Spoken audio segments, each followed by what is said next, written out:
You've seen the quaint illustrations in children's books. You've watched the sanitized period dramas on TV. The Victorian poor were just plucky characters with smudged faces and charming accents, right? Scrappy Oliver Twist types asking for more gruel with an adorable lisp. Nothing could be further from the truth. The reality of Victorian poverty was a waking nightmare that claimed millions of lives, a system so cruel that entering a workhouse was considered a fate worse than death. And what most people don't realise is that 1 in 10 modern Britons has direct ancestors who suffered inside these grim institutions. So, yeah, if these stories help you sleep, hit subscribe so you don't miss any. And I'm curious, what time is it where you are? Comment your location and time. I saw someone from Iceland commented once, and I had to Google what time zone that even is. Alright, let's head back to Victorian England. Trust me, it's going to be quite a ride. But first, get comfortable. Seriously. Adjust those pillows, pull up that blanket, because where we're going, you're going to want to be cozy. Your eyes slowly crack open to the sound of a bell clanging relentlessly. The first thing that hits you is the smell, a putrid mixture of unwashed bodies, harsh lye soap, and something worse you can't quite identify, but you will. Oh, you will. It's 5:30 a.m. on a January morning in 1850, and you've just woken up in a Victorian workhouse. Unlike your soft bed with its memory foam mattress, you're lying on a thin straw pallet barely an inch thick. The iron bedstead beneath digs into your back, and the rough wool blanket covering you scratches your skin raw. Your breath forms a cloud in the freezing air. Around you, dozens of other bodies stir on identical beds, packed so tightly together you could reach out and touch your neighbours on either side. The dormitory is vast and drafty, with high ceilings that trap the cold and bare stone floors that radiate it back up through your body. Through tall, narrow windows with no curtains, you can see it's still pitch black outside. Wait, is that movement in your mattress?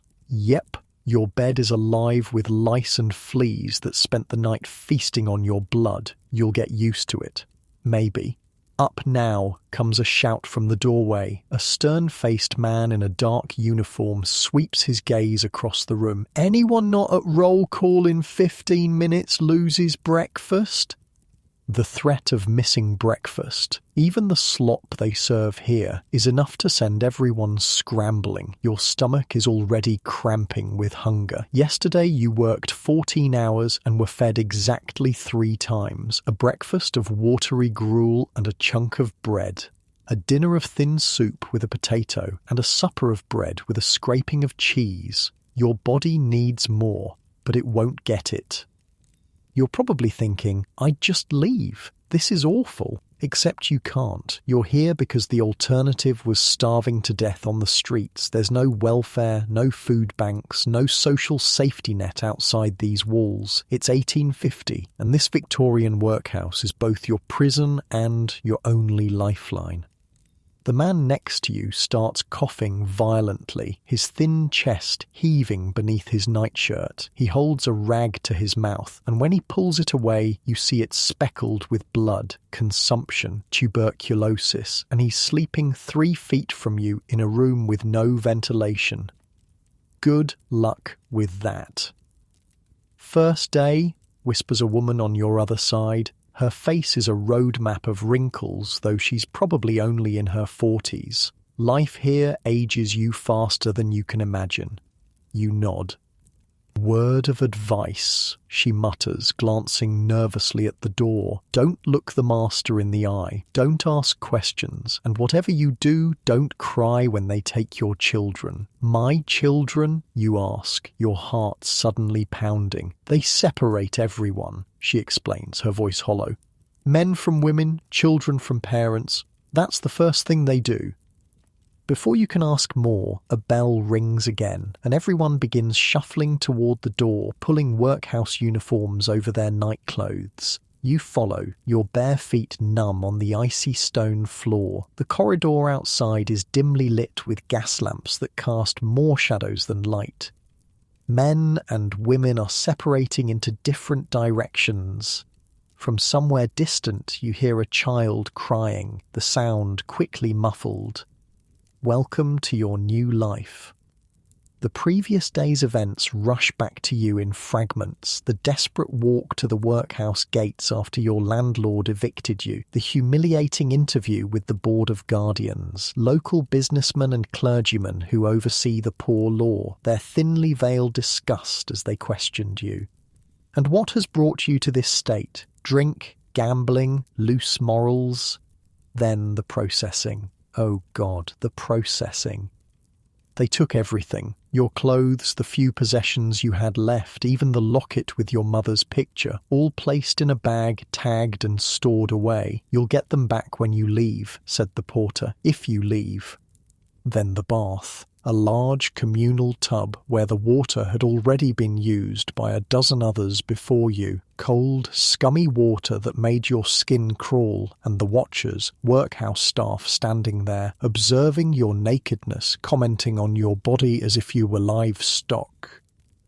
Looks healthy enough for the laundry, one said to another, though a bit thin. They're all thin, replied the other. It's why they're here.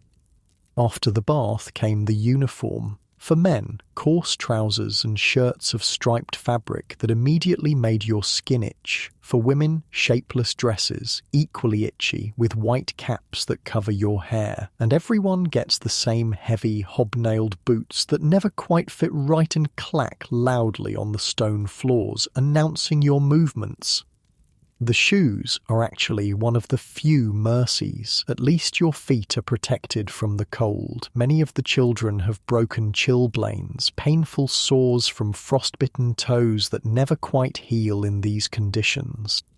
Now, as you line up for roll call in a courtyard open to the elements, you finally see the workhouse in daylight. It's a massive brick structure designed to look like a prison, which in many ways it is. High walls topped with spikes, small windows set deep in thick walls, separate yards for men, women, boys and girls, each divided by more walls, and everywhere, painted on walls and posted on boards, are the rules. So many rules. No talking during meals, no shirking of assigned labour, no communication between males and females, no complaints about food or accommodation, no malingering or feigning illness. The penalties for breaking these rules are listed too: reduced food rations, solitary confinement, in some cases, actual imprisonment. This isn't just poverty relief, it's a system designed to punish you for being poor. Roll call is a grim affair. The workhouse master, a man with mutton chop sideburns and a permanent scowl, reads names from a ledger while his assistant marks attendance. Some names receive no answer. Thompson, Mary, silence. Thompson, died in the night, sir, calls a voice from the women's line. Infirmary ward. The master makes a notation without changing expression. Jenkins, William. Your name is called. You respond. Your presence is noted with the same indifference as the death was recorded. In the Victorian workhouse, both living and dying are bureaucratic inconveniences. After roll call comes breakfast in a vast, echoing dining hall. Men sit on one side, women on the other. Children have their own separate dining area entirely. The benches are hard wood, the tables scrubbed so aggressively over the years that the grain is worn smooth. A bell rings, and everyone sits in perfect unison. Another bell, and everyone bows their head as the chaplain delivers a monotone prayer thanking God for this charitable relief and asking him to bless the generous parish for providing it. The irony is thick enough to choke on. The food arrives in large, dented metal vats carried by inmates assigned to kitchen duty. The smell hits you first, a bland, watery aroma that promises little nourishment. Each person receives a wooden bowl of gruel, essentially watered-down oatmeal with the consistency of wallpaper paste, and a chunk of dark bread. Is this all? You whisper to the man next to you. He looks at you like you're insane for even asking. It's Tuesday, he says, as if that explains everything. You'll learn later that the workhouse has a strict meal rotation. Some days have slightly better food, most don't. In your normal life, you'd probably be having coffee right now, maybe some toast or cereal, in your bed, all warm and comfortable, scrolling through your phone. Not here. You haven't had coffee in weeks, and your body's still going through caffeine withdrawal on top of everything else. Your head pounds constantly. You force down the gruel, which tastes as bland as it looks, with a faint undertaste of mould from the oats that were stored too long. The bread is dense and sour, but you eat every crumb. You'll need the energy for what comes next.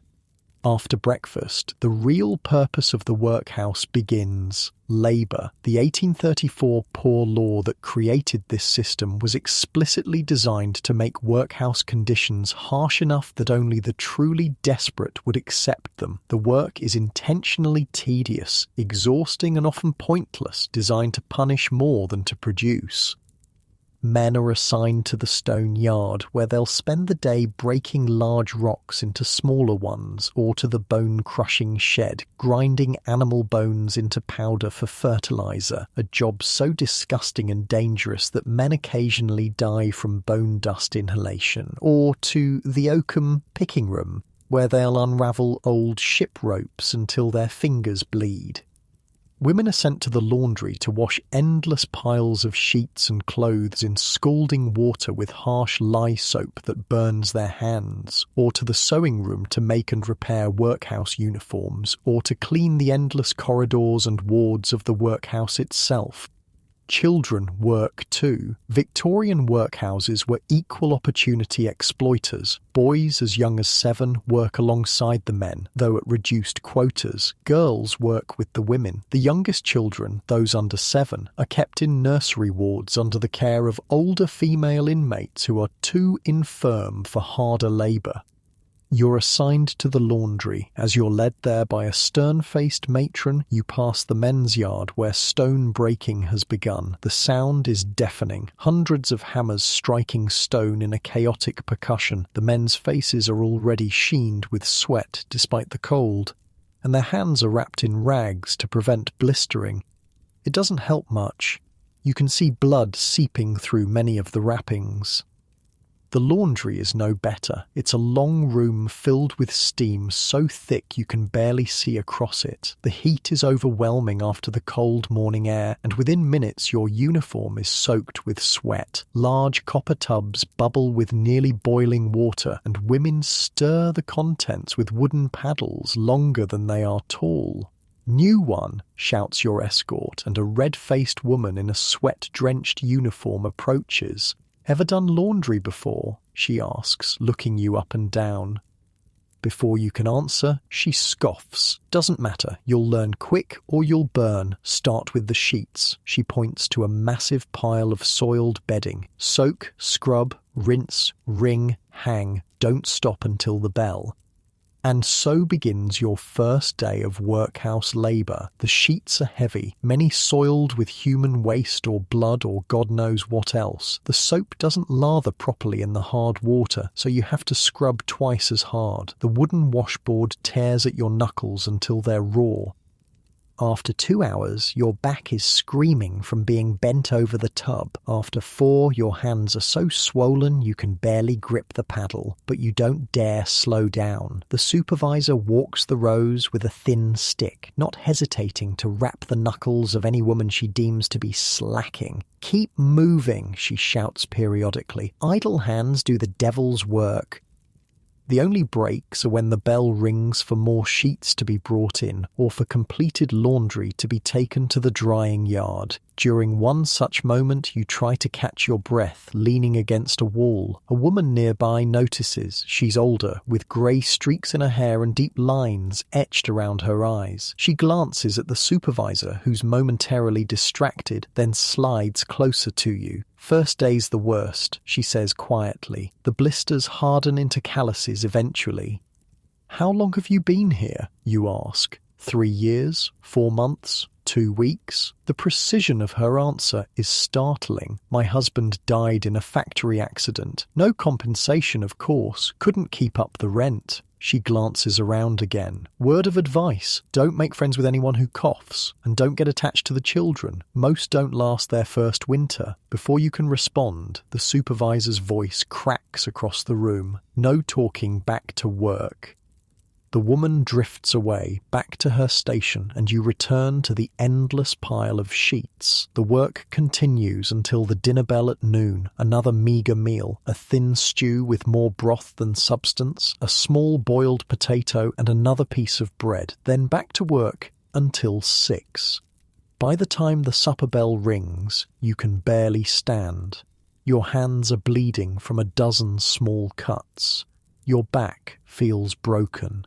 Your feet are swollen in the ill-fitting boots, but there's no rest yet.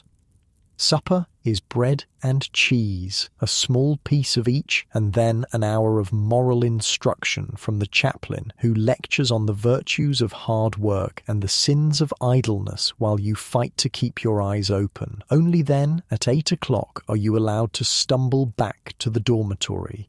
The same hard bed, the same scratchy blanket, the same unwashed bodies packed too close together, but now you're so exhausted you barely notice. As you lie there, your body throbbing with new pains, you hear soft crying from several beds away. A woman who arrived the same day as you just discovered that her 3 children have been sent to different workhouses in neighbouring parishes. She may never see them again. You close your eyes, trying to block out the sound, trying not to think about tomorrow when you'll do this all again, and the next day, and the next. Some people have been here for decades. Some were born here and will die here without ever knowing another life. Just as you're drifting off, a thought jolts you awake. What happened to your family? Where are your children, your spouse, your elderly parents who came to the workhouse with you? No one has told you, and you were too overwhelmed to ask. Tomorrow, you promise yourself. Tomorrow, you'll find out. But deep down, you already know. In the Victorian workhouse, families don't stay together. That bond, like everything else that makes you human, is considered a luxury the poor don't deserve. Unlike your comfortable bed right now, with its soft pillows and warm blankets, this workhouse bed offers no comfort, no rest, only a brief respite before another day of grueling labour. As you finally fall into an exhausted sleep, the workhouse bell is already waiting to wake you for another day of this living nightmare, and this is just the beginning. The workhouse bell shatters your sleep like a hammer through glass. For a brief, blessed moment, you've forgotten where you are. Then reality crashes back. The stench, the scratchy blanket, the hard bed, the coughing and moaning from all around you. Another day in Victorian hell. It's your 4th morning now, just long enough to understand the routine, but not nearly long enough for your body to adjust to the brutality of it. Your hands are a mess of blisters from the laundry work, some broken and oozing. Your back feels like someone took a hot poker to it. And you still haven't found your family. The dormitory stirs to life around you, women coughing, groaning, some crying quietly. The elderly move the slowest, their joints swollen with rheumatism, faces twisted in pain as they force themselves upright. They know the consequences of being late for roll call. Move yourselves. The matron appears in the doorway, her voice like a whip crack. Anyone not present for roll call forfeits breakfast. You've learned this is no idle threat. Yesterday, an elderly woman named Margaret was 2 minutes late. They made her stand in the corner of the dining hall, watching everyone else eat. By dinner, she'd collapsed. They carried her to the infirmary. You haven't seen her since. The floor is ice against your bare feet as you scramble into your uniform. The wool has somehow gotten even itchier, and now it carries the sour smell of your sweat. There's no time to wash. That luxury comes only once a week during the supervised bathing session every Saturday. You follow the stream of women down the dark corridor toward the courtyard. It's still pitch black outside, the January air so cold it burns your lungs. Frost crunches beneath your boots. Above, the stars are knife points in a clear sky, which means today will be even colder than yesterday.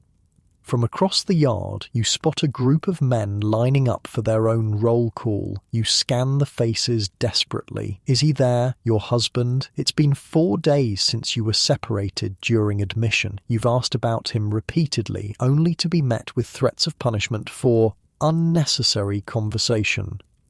The men stand with their backs to the rising dawn, breath-forming clouds in the frigid air. They look like ghosts, their faces gaunt, bodies hunched against the cold. Many bear visible injuries, bandaged hands, limping gaits, bruised faces. The work of the stone yard is written on their bodies. Then you see him, standing in the back row, his frame already noticeably thinner. 4 days and the workhouse has begun consuming him. He doesn't see you. You want to call out, to wave, but you know better. Communication between male and female inmates is strictly forbidden.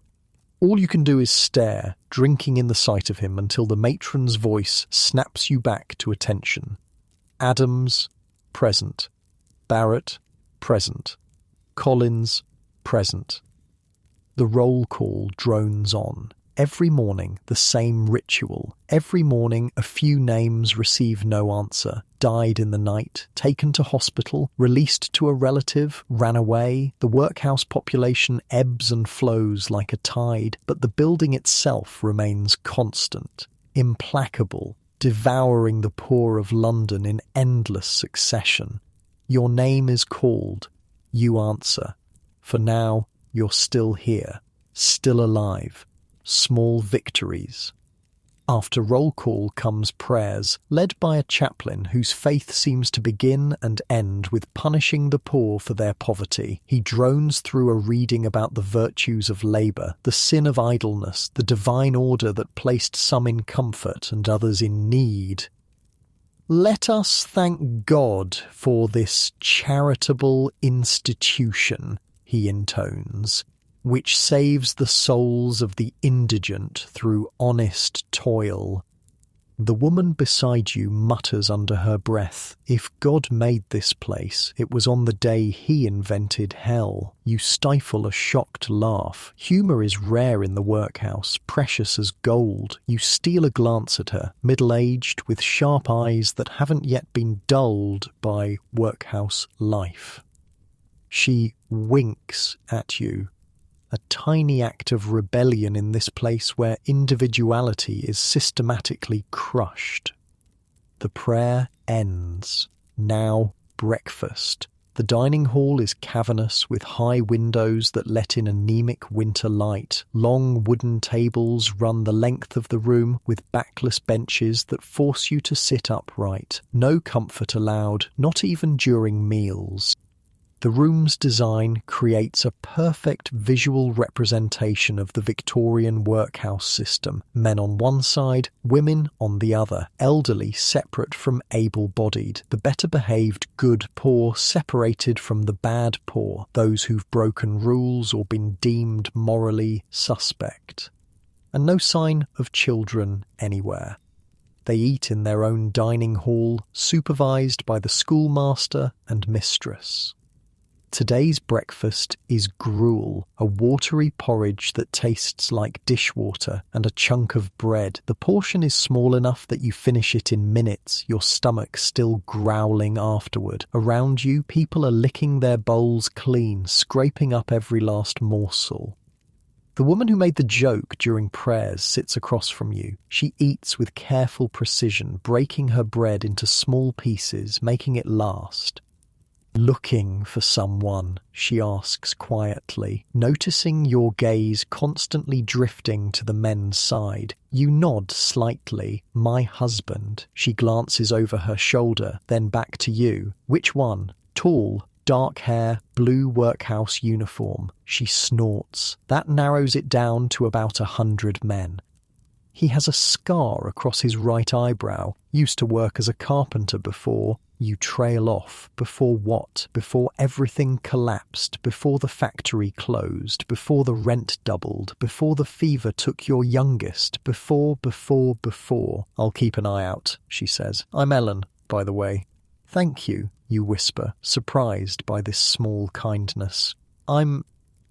Silence during meals, bellows a workhouse guard, striding down the aisle between tables. Next person who speaks loses their dinner portion. Ellen rolls her eyes but falls silent. You focus on your gruel, scraping the bowl clean like everyone else. In the workhouse, hunger is constant. You've never experienced anything like it. A gnawing animal thing that sits in your belly day and night. The food they provide is just enough to keep you alive for work, never enough to feel satisfied.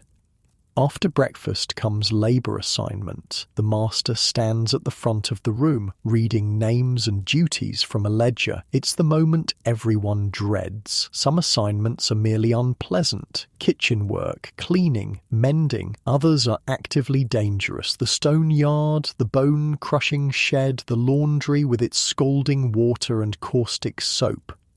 Adams, laundry. Barrett, cleaning. Collins, infirmary duty. The list continues. Women file out as their names are called, faces set in resignation. Your name comes. Laundry. Your heart sinks. Another day of steam and scalding water, of hands that will crack and bleed. But you go without complaint. Complaining means punishment, reduced rations, or worse, the refractory ward where troublemakers are locked in solitary confinement.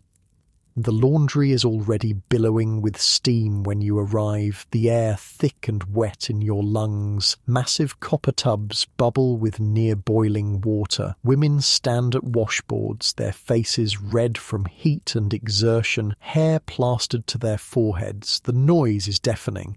The slap of wet cloth, the scrubbing of brushes, the occasional cry when someone's skin meets boiling water. Through a small window you can see into the men's yard. The stone breaking has begun. Dozens of men sit in rows, each with a pile of large rocks before them and a hammer in hand. Their job is mind-numbingly simple. Break big rocks into little rocks. The rocks will be used for road construction, though many will simply be broken and then discarded. The labour itself, not the product, is the point. Crack, crack, crack. The sound of hammers striking stone forms a relentless percussion, the backbeat to workhouse life. Every few minutes someone cries out as a shard of stone slices their skin, or a hammer misses its mark and finds flesh instead. Stop gawking and get to work. The laundry supervisor appears beside you, her face mottled with broken capillaries from years in the steam. Those sheets won't wash themselves. You take your place at an empty washboard. The water burns your already blistered hands, but you grit your teeth and begin scrubbing. The sheets are soiled with every bodily fluid imaginable, a catalogue of human misery in stained fabric. Ellen appears at the tub next to yours, arms already plunged into the scalding water. Trick is to move fast, she mutters without looking at you. Don't give your skin time to feel it. You try to follow her advice, working quickly despite the pain. It helps, but only slightly. By mid-morning, your hands are raw, your back aching from being bent over the tub. Sweat pours down your face and neck, soaking your uniform. The air is so thick with steam you can barely see across the room. Through the fog, you notice a young woman at the end of the row swaying on her feet. She's pale, too pale, her eyes unfocused. Before you can react, she crumples to the floor like a puppet with cut strings. The supervisor sighs in irritation. Not again. You and you, she points at you and Ellen. Get her to the infirmary and be quick about it. Those sheets need finishing before dinner. You help Ellen lift the unconscious woman, her body frighteningly light in your arms. Together, you carry her through the winding corridors of the workhouse to the infirmary wing. The smell hits you first, a mixture of carbolic acid, human waste, and something sweet and rotten that you recognize instinctively as the smell of death. The infirmary is a long room lined with iron beds, most occupied. Men, women, and children lie in various states of illness, some coughing blood into rags, others delirious with fever, still others lying ominously still beneath their blankets. One nurse moves between them, her expression harried as she tries to tend to dozens of patients at once. "Another fainter from the laundry," Ellen tells her as you lay the young woman on an empty bed. The nurse barely glances up from changing a bandage. "Put her by the window. She'll come round or she won't." "She's pregnant," Ellen says, her voice low. "About 4 months along, I reckon." Now the nurse looks, her expression softening slightly. "I'll check on her when I can. Get back to work before you're both reported." As you turn to leave, your gaze falls on a small figure in a corner bed, a child, no more than 7, face flushed with fever. Your heart stops. It's your daughter.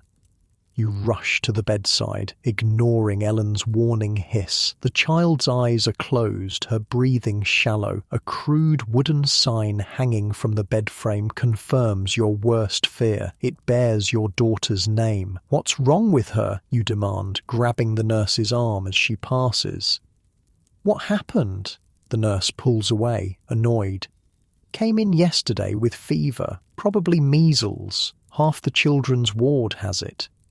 "Why wasn't I told?" Your voice rises, drawing stares from those patients well enough to notice. "Not my job to track down relatives," the nurse snaps. "Now get back to work before I call the master." Ellen appears at your side, her hand firm on your arm. "Come on," she murmurs. "Making a scene won't help her. We'll come back after dinner."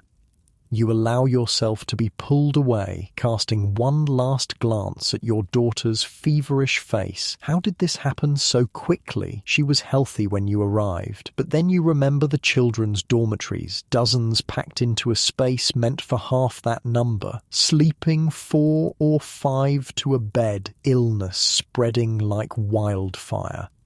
The walk back to the laundry passes in a blur. Your mind is consumed with worry. Measles can kill, especially in a place like this where nutrition is poor and medical care barely exists. You've already lost one child to illness. The thought of losing another is unbearable. "She'll be all right," Ellen says, reading your thoughts. "Children are tougher than they look." "Have you..." You hesitate.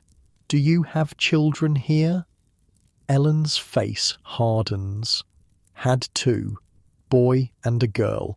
Boy died his first winter here. Chest infection. Girl was sent out as a scullery maid to a house in Kensington. Haven't seen her in 3 years."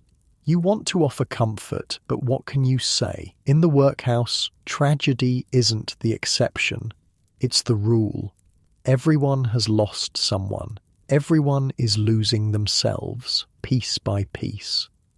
Back in the laundry, the work continues as if nothing has happened. The woman who fainted has been forgotten, her washboard already occupied by someone else. You take up your position, hands screaming as they hit the water again. The work is mind-numbing in its repetition. Soak, scrub, rinse, wring, hang. Over and over, for hours that stretch like years. The only markers of time are the workhouse bells, calling for meal breaks, shift changes, prayers. As you work, Ellen tells you about workhouse life in murmured snippets between the supervisor's rounds. "Stoneyard's the worst job for men," she says as she wrings out a sheet with practiced efficiency. "Breaks their hands, then their spirits. Bone crushing's almost as bad. The dust gets in their lungs. Oakum picking's easiest if your hands can stand it." Oakum picking, she explains, involves unraveling old ship ropes into individual fibres which are then used to caulk the seams of ships. It sounds simple until she describes the ropes, tar-soaked, tough as iron, requiring hours of work with bare hands that soon become raw and bleeding. For women, laundry's hardest but pays best in extra food, Ellen continues. Kitchen work's coveted, warmer, and you can sometimes sneak scraps. Avoid the sewing room, you'll go blind squinting at stitches all day. How long have you been here? You ask during a moment when the supervisor's back is turned. 2 years, 3 months, and 17 days. Like the woman in section 1, she knows the exact count. Husband died in a dockyard accident. No family to take me in. She glances at you. You? 4 days, you say, the number pathetically small compared to her years. She snorts. Still fresh, then. Still thinking you'll get out soon. Won't I? Ellen's laugh is bitter. Look around. How many people here look like they're just passing through? Once the workhouse gets its hooks in you, it doesn't let go easy. Your clothes wear out, your connections to the outside fade, your skills become useless, and then where would you go? The truth of her words settles like a stone in your stomach. You hadn't thought beyond immediate survival, but she's right. Every day in this place pushes the outside world further away. The dinner bell rings at noon, a blessed relief from the steam and heat. The meal is marginally better than breakfast, a thin stew with a few floating vegetables, a small piece of gristly meat and another chunk of bread, still barely enough to quiet the constant hunger. But you devour it gratefully. As you eat, you scan the men's side of the dining hall again, looking for your husband. This time, you spot him, sitting 3 tables away. He looks exhausted, his face drawn, a bandage wrapped around one hand. Stone yard injury, no doubt. He doesn't see you, his gaze fixed on his bowl as he mechanically spoons food into his mouth. That him? Ellen asks, following your gaze. The one with the bandaged hand and eyebrow scar? You nod, your throat too tight for words. Or Sunday, she says. Visiting hour after chapel. You can talk to him then, if you're both still here. Sunday, 4 days away. It seems an eternity. After dinner comes the afternoon shift. More laundry, more pain, more mind-numbing repetition. By the time the supper bell rings at 6, you're swaying on your feet with exhaustion. Your hands are bleeding freely now, leaving rust-coloured stains on the last sheets you hung. Supper is bread and cheese again, the portions miserly. Then comes the evening roll call, checking that no one has escaped during the day, as if anyone had the energy to run. Following roll call is an hour of moral instruction. Tonight, a lecture from the chaplain on the sins of sloth and the virtue of industry. The irony is thick enough to cut with a knife. No one in this room has been allowed to be idle for a single moment since dawn. Yet here they sit, being lectured on the evils of laziness by a man who has never broken a stone or washed a sheet in his life. Your mind drifts to your daughter, lying feverish in the infirmary, to your husband, his hands breaking like the stones he crushes, to your son. Where is he? You haven't caught a glimpse of him since admission, in the boys' ward presumably, but that could mean anywhere in this labyrinthine building.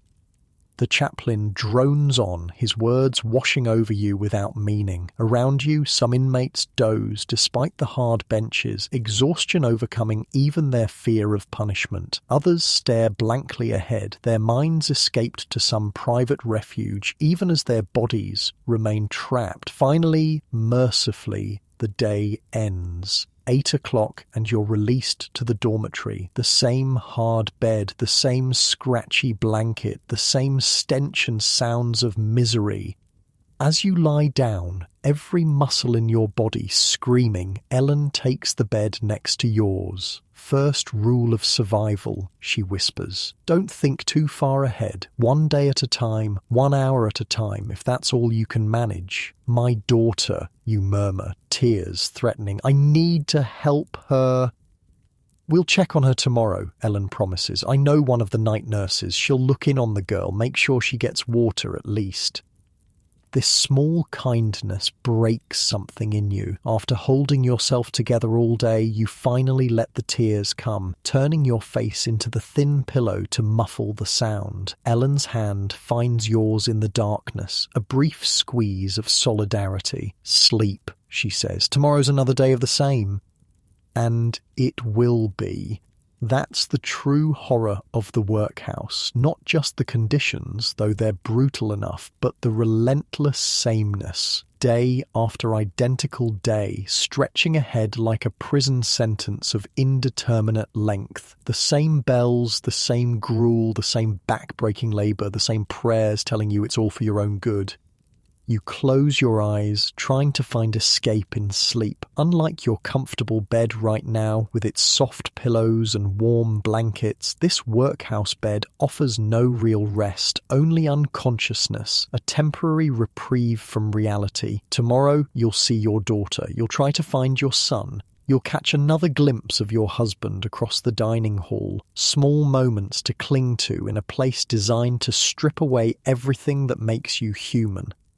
As you drift towards sleep, the last thing you hear is the hacking cough of the woman in the next bed. Consumption, probably. And she's sleeping 3 feet away from you. Welcome to another night in the Victorian Workhouse, where poverty is treated as a moral failing and those who suffer it are punished accordingly. Where families are torn apart, health is destroyed and dignity is stripped away. All in the name of Christian charity.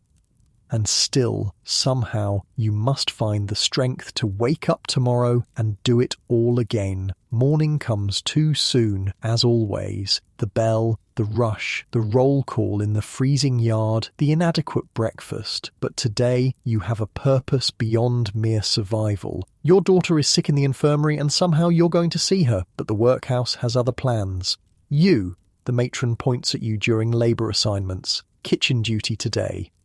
Kitchen duty. Under other circumstances, this would be cause for celebration. The kitchen is warm. The work, while hard, doesn't leave your hands bleeding. And there's always the possibility of extra food. A potato peel, a crust of bread, something to ease the constant hunger. But today, kitchen duty means you're on the opposite side of the workhouse from the infirmary. "Please," you say, the word escaping before you can stop yourself. "My daughter's sick. I need to..." "Need?" The matron's eyebrows shoot up, her face hardening. "You need to do as you're told. Kitchen, now." Ellen, lined up beside you, gives a tiny shake of her head. "Don't push it," her eyes warn. You swallow your protest and follow the other women assigned to kitchen work, your heart heavy with worry.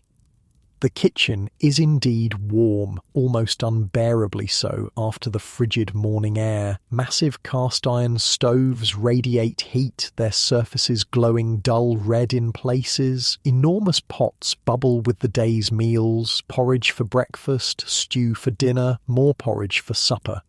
The smell should be appetizing, but the food is so bland, so devoid of seasoning or fat that it barely registers as food at all. The head cook is a mountain of a woman named Mrs. Hodges, her face perpetually flushed from the heat. She assigns you to vegetable preparation, peeling potatoes and chopping the few winter vegetables available. It's mindless work, but at least you're sitting down, your hands occupied with something other than scalding water and caustic soap. As you work, you study the kitchen's layout. There must be a way to slip away, even for a few minutes, to check on your daughter. But the kitchen is tightly run. Mrs. Hodges watches everything with the eyes of a hawk, and the doors are guarded by a male porter whose job is as much to keep inmates in as to keep unauthorized people out. The woman beside you, peeling potatoes with practiced efficiency, notices your distraction. She's older, perhaps 50, with hands so gnarled by work they barely look human anymore. "First time in the kitchen?" she asks quietly, her knife never stopping its rhythmic scrape against the potato skin. You nod. Best assignment in the house, she continues, if you're smart about it. She glances at Mrs. Hodges, then quickly palms a small potato, slipping it into her pocket in a motion so smooth you almost miss it. Evening shift. She naps for 20 minutes after the dinner service. That's when you can slip away if you need to. Before you can thank her, there's a commotion at the kitchen door. 2 workhouse guards enter, half carrying a man between them. Even from across the room, you can see he's desperately ill, his face grey, body trembling violently. Got a sick one from the stone yard, one guard announces to Mrs. Hodges. Master says he's to wait here till the doctor comes for inspection. Mrs. Hodges scowls. This is a kitchen, not an infirmary. We're preparing food here. Master's orders, the guard says with a shrug, depositing the sick man on a bench near the door. Just keep him out of the way. They leave, and Mrs. Hodges returns to overseeing the bread cutting, pointedly ignoring the sick man. You study him from the corner of your eye. He's young, perhaps 20, with the raw-boned look of someone who was thin even before the workhouse began starving him. His breath comes in short gasps, and he clutches his side as if in terrible pain. No one approaches him. No one offers water or comfort. He simply sits, suffering alone in a room full of people. What's wrong with him? You whisper to the potato woman. She barely glances up. Pneumonia, I'd guess, or pleurisy. Stone yard dust gets in the lungs. Kills a dozen men every winter. As if confirming her diagnosis, the man begins to cough, a wet, racking sound that shakes his entire body. When he pulls his hand away from his mouth, it's speckled with blood. You can't bear it. Setting down your knife, you cross to the water barrel, fill a cup, and bring it to the sick man. He looks up at you with feverish, unfocused eyes. Drink, you say, holding the cup to his lips. He does, water dribbling down his chin as he swallows desperately. When the cup is empty, he grabs your wrist with surprising strength. "Thank you," he whispers, his voice a harsh rasp. "God bless you." "What do you think you're doing?" Mrs. Hodges's voice cuts across the kitchen. "Get back to your station." You return to your potatoes, face burning with a mixture of shame and defiance. What has this place done to you that a simple act of human kindness feels like rebellion? The sick man remains on his bench, ignored by everyone, except when his coughing becomes too loud, earning him glares from the kitchen staff. Hour after hour passes, and still no doctor comes. By mid-morning, he's slumped against the wall, his breathing laboured, eyes closed. "Shouldn't someone check on him?" you ask the potato woman. She shrugs. Doctor comes when he comes, usually afternoons, if at all. But he could die waiting. Another shrug. "People die here all the time, love. One more won't make the papers." The casual acceptance of death chills you more than the January air. Is this what awaits everyone here? To die alone on a bench, waiting for help that comes too late, mourned by no one? The dinner preparation continues around the dying man, as if he's invisible. Potatoes are boiled, a small amount of tough, gristly meat is cut into hundreds of tiny pieces to create the illusion of substance in the stew. Bread is sliced with mathematical precision. Each inmate's portion exactly the same meagre amount.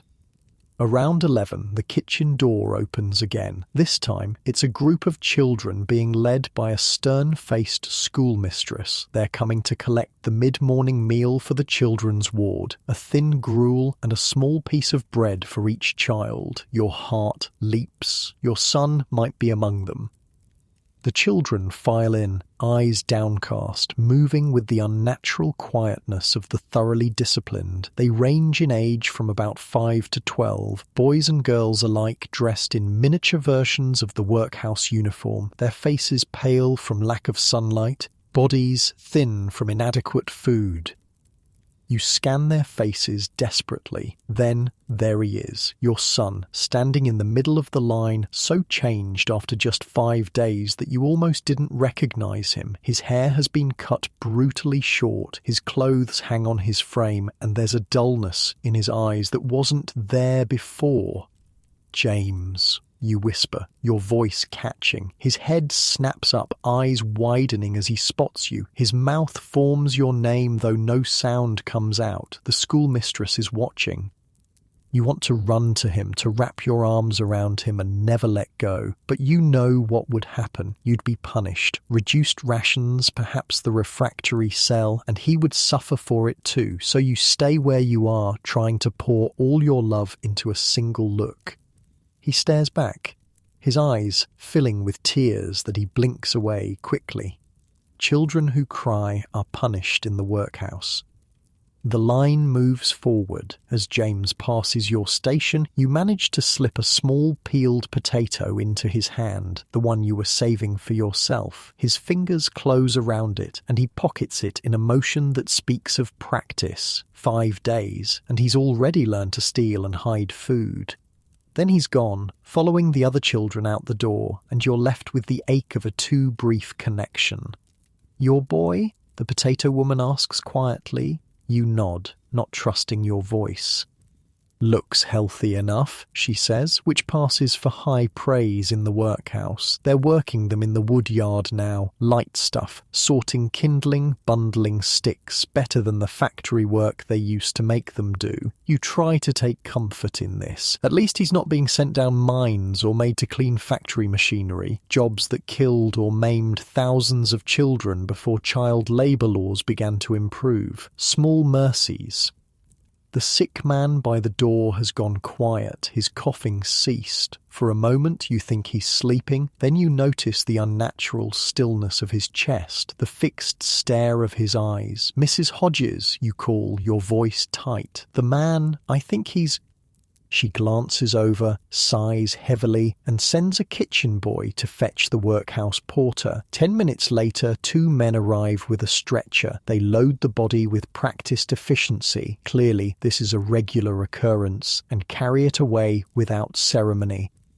No one says a prayer, no one marks his passing in any way. The kitchen work continues as if nothing has happened. Only the empty bench by the door gives any indication that a human being has just died, alone and untended, while everyone around him chopped vegetables and kneaded dough. "What was his name?" you asked the potato woman. "Did anyone know?" She shakes her head. "Just another poor bastard. There'll be another taking his place tomorrow." The casual cruelty of the workhouse system has never been clearer. It's not just the physical hardships, the inadequate food, the backbreaking labour, the crowded conditions. It's the systematic stripping away of humanity, names replaced by numbers, family bonds severed, natural compassion punished, death reduced to an inconvenience requiring a stretcher. Dinner preparation continues. You're assigned to serving duty, standing behind enormous pots with a ladle, doling out the exact same portion to each inmate as they file past with their bowls. It's soul-crushing work, seeing the hunger in hundreds of eyes, knowing the food you're giving them isn't enough, yet being unable to offer more. Some try to game the system, holding their bowls at an angle to make the portion look smaller, hoping for more. Others simply stare at you with dead eyes, already knowing the routine too well to hope. The elderly tremble so badly that half their portion slops over the side before they reach their seats. The children, God, the children, hold up their bowls with both hands like an offering or a prayer. Through the serving line, you see your husband. He looks worse than yesterday, face gaunt, eyes sunken. The stone yard is killing him by inches. He recognizes you, a brief flare of life in his exhausted face. You manage to give him a slightly larger portion, but it's still nowhere near enough to sustain a man doing heavy labor for 12 hours a day. After the dinner service comes your own meal break, 20 minutes to eat the same stew you've been serving, sitting in a corner of the kitchen while the next shift begins cleaning up. The stew is thin and bland, the meat tough, the vegetables few and far between. But it's hot, and there's slightly more of it than what's served in the dining hall, one of the small perks of kitchen duty. As you eat, your mind returns to your daughter. Is she still feverish? Has anyone given her water? Is she calling for you, wondering why you haven't come? The potato woman's words echo in your mind. Evening shift. She naps for 20 minutes after the dinner service.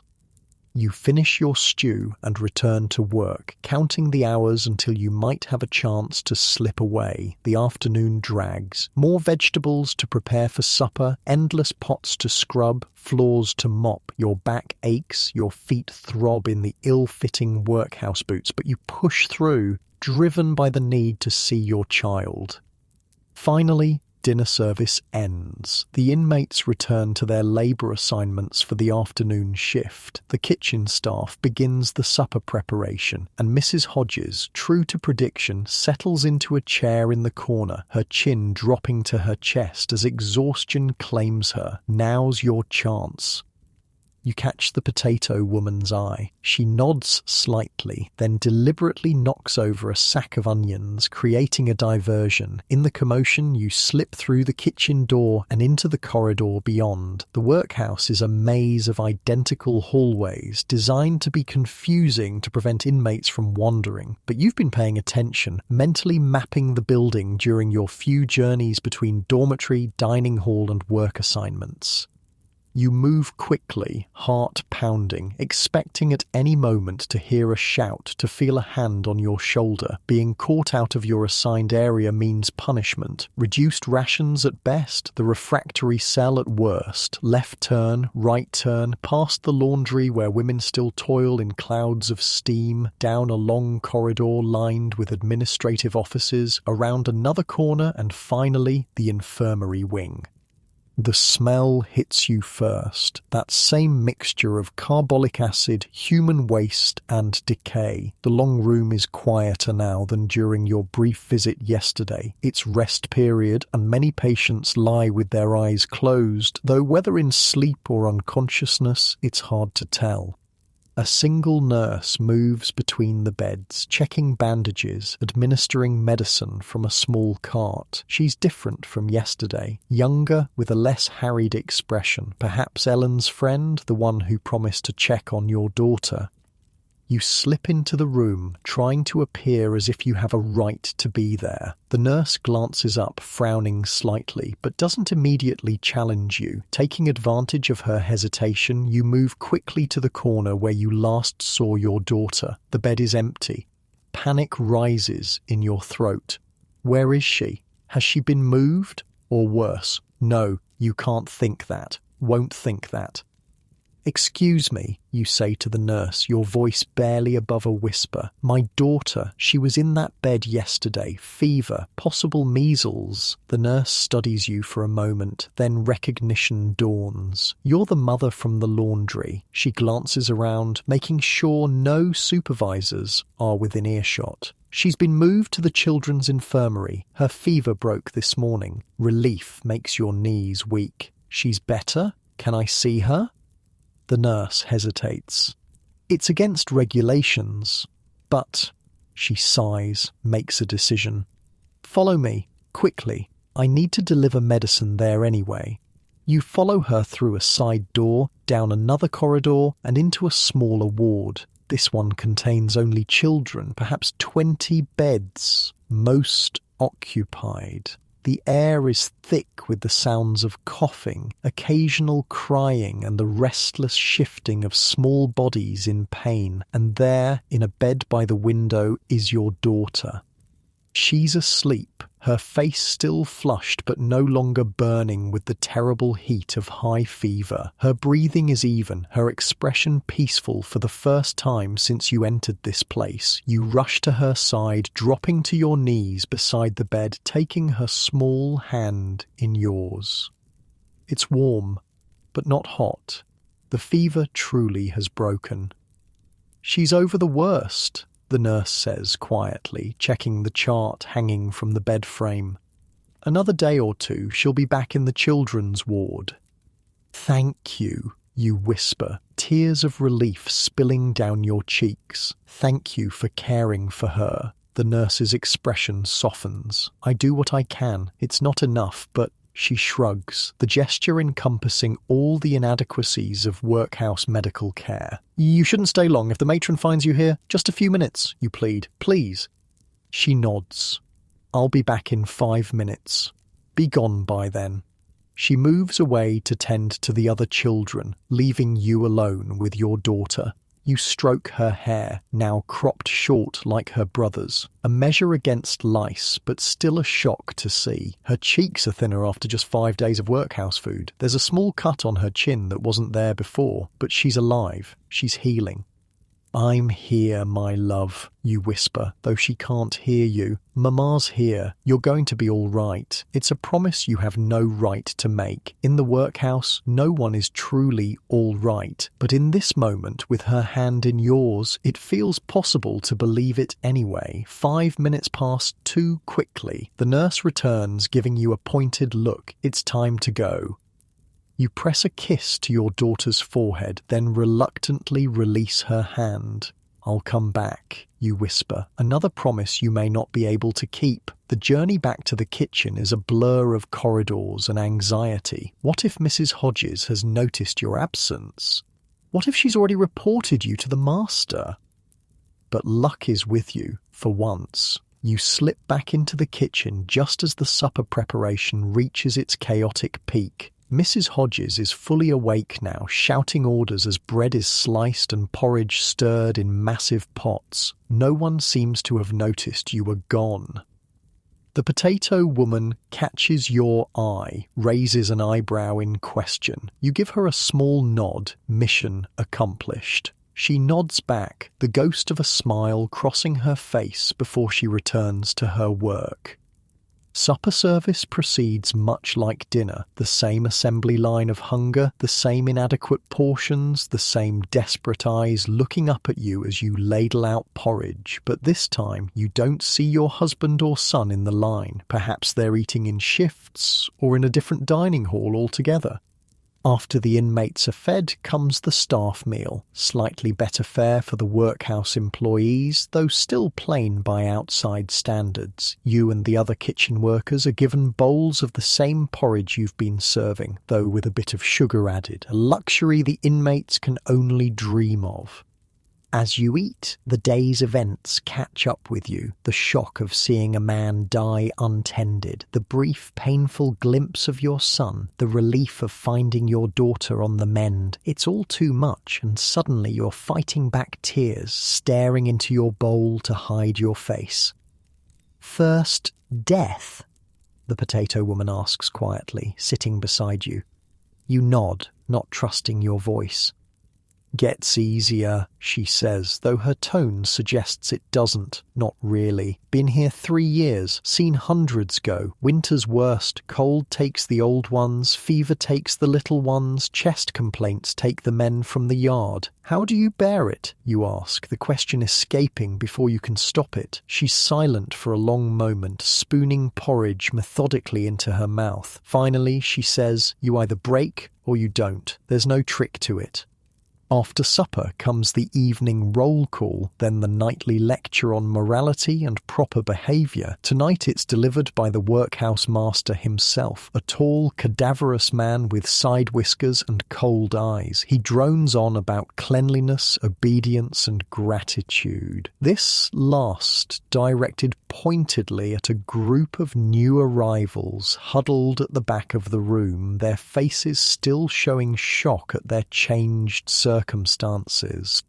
You barely hear him. Your mind is with your children, your daughter in her infirmary bed, your son somewhere in the boys' ward, and with your husband, his body breaking under the strain of the stone yard. How long can any of you survive in this place? Ellen finds you after the lecture as you're filing back to the dormitory. Heard you had kitchen duty, she says. Lucky bastard. How were the pickings? You realise you forgot to steal any food for yourself, too preoccupied with your family to think of your own needs. Another day of gnawing hunger awaits. Saw my daughter, you tell her instead, in the infirmary. Her fever broke. Ellen's face shows genuine relief. Good. That's good. Children are always the hardest part of this place. She hesitates. Listen, I've been asking around about your husband. Word is he's not doing well in the stone yard, hands infected from a cut. Your stomach clenches with fear. Infections kill in the workhouse. The lack of proper medical care, the overcrowding, the poor nutrition all combine to turn minor wounds deadly. Can I see him before Sunday? Ellen shakes her head. Not unless you want to risk the refractory cell. But I know someone who works in the men's infirmary. If he ends up there, I'll get word to you. It's cold comfort, but it's something. In the workhouse, you learn to be grateful for the smallest mercies. Back in the dormitory, exhaustion claims you almost as soon as you lie down. The day has drained you, physically, emotionally, spiritually. Your hands throb from kitchen work, different but no less painful than laundry duty. Your back aches from standing. Your feet feel swollen in their workhouse boots. But your daughter's fever has broken, your son is alive if changed, and tomorrow brings another chance to see them, to ensure they're safe, to remind them they're loved despite this place that tries to sever all family bonds. One day at a time, as Ellen said. 1 hour at a time, if that's all you can manage. You close your eyes, seeking the temporary escape of sleep. Around you, the dormitory settles into its nighttime rhythm of coughing, crying, and the occasional muffled conversation. Someone a few beds down is praying in a whispered litany. Someone else is softly singing a lullaby, perhaps to herself, perhaps to a child she can no longer hold. This is the Victorian Workhouse at night, a holding pen for the poor, the sick, the unfortunate, a place where death stalks the corridors as freely as the night porters, a system designed to punish poverty as if it were a moral failing rather than a circumstance. And somehow, despite everything, people survive. They form connections, they smuggle food, they share information, they risk punishment to check on their children, they offer water to the dying, small acts of humanity in a place designed to crush it. As you drift towards sleep, you wonder what tomorrow will bring. More of the same, most likely. The bell, the roll call, the inadequate food, the endless work, but also perhaps another glimpse of your children, another opportunity to ensure they know they're not forgotten.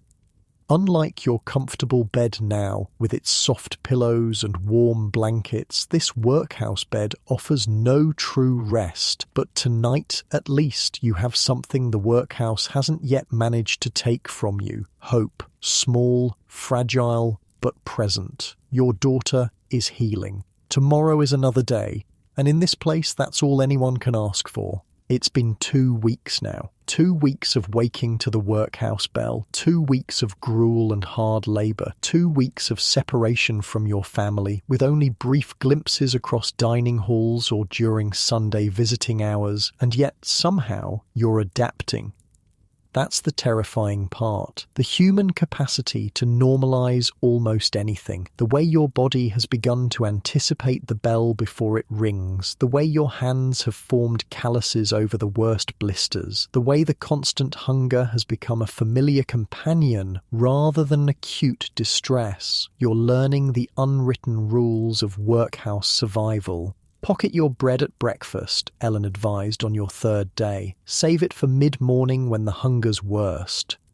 Never get between a man and the fire in the workroom, the potato woman warned. They'll fight for that warmth like animals. If you feel a fever coming, hide it as long as you can, counselled a woman who'd been here 5 years. Once you're in the infirmary, they never quite let you back to full rations. Little tricks and strategies passed from inmate to inmate like precious heirlooms. The workhouse doesn't care if you survive, but the people inside it have built their own support systems, invisible to the authorities but vital to endurance. This morning, you're back in the laundry after a week of kitchen duty. Your hands, which had just begun to heal, are raw again within an hour. The scalding water, the harsh soap, the constant scrubbing, it's as if the past week never happened. Ellen works beside you, her movements efficient from long practice. She's become something like a friend, though friendship in the workhouse is a tenuous thing. Everyone is too focused on their own survival to form deep bonds, and yet small alliances are essential. "Heard about your husband?" she says quietly, glancing to ensure the supervisor isn't nearby. "Hands healing. They've moved him to oakum picking until it's better." Relief floods through you. Oakum picking, while hard on the hands, is less physically demanding than the stone yard. Perhaps he'll have a chance to regain some strength. "And my son, have you heard anything?" Ellen shakes her head. Boys' ward is harder to get news from, but no sick children reported this week, so that's something. "It's not much, but it's better than nothing. Your daughter has recovered from her fever and returned to the girls' ward. You were able to see her briefly during Sunday visiting hours 3 days ago, a precious half hour where families are allowed to sit together in the dining hall under strict supervision. No touching permitted, but at least you could see her face, hear her voice, assure her that you're still here, still fighting. Your son wasn't brought to visiting hours." "Working detail," the supervisor said dismissively when you asked. "Working on Sunday, a violation of even the workhouse's principles, which claim to observe the Christian day of rest, but you've learned not to protest. It only makes things worse." "What about you?" Ellen asks. "How's the cough?"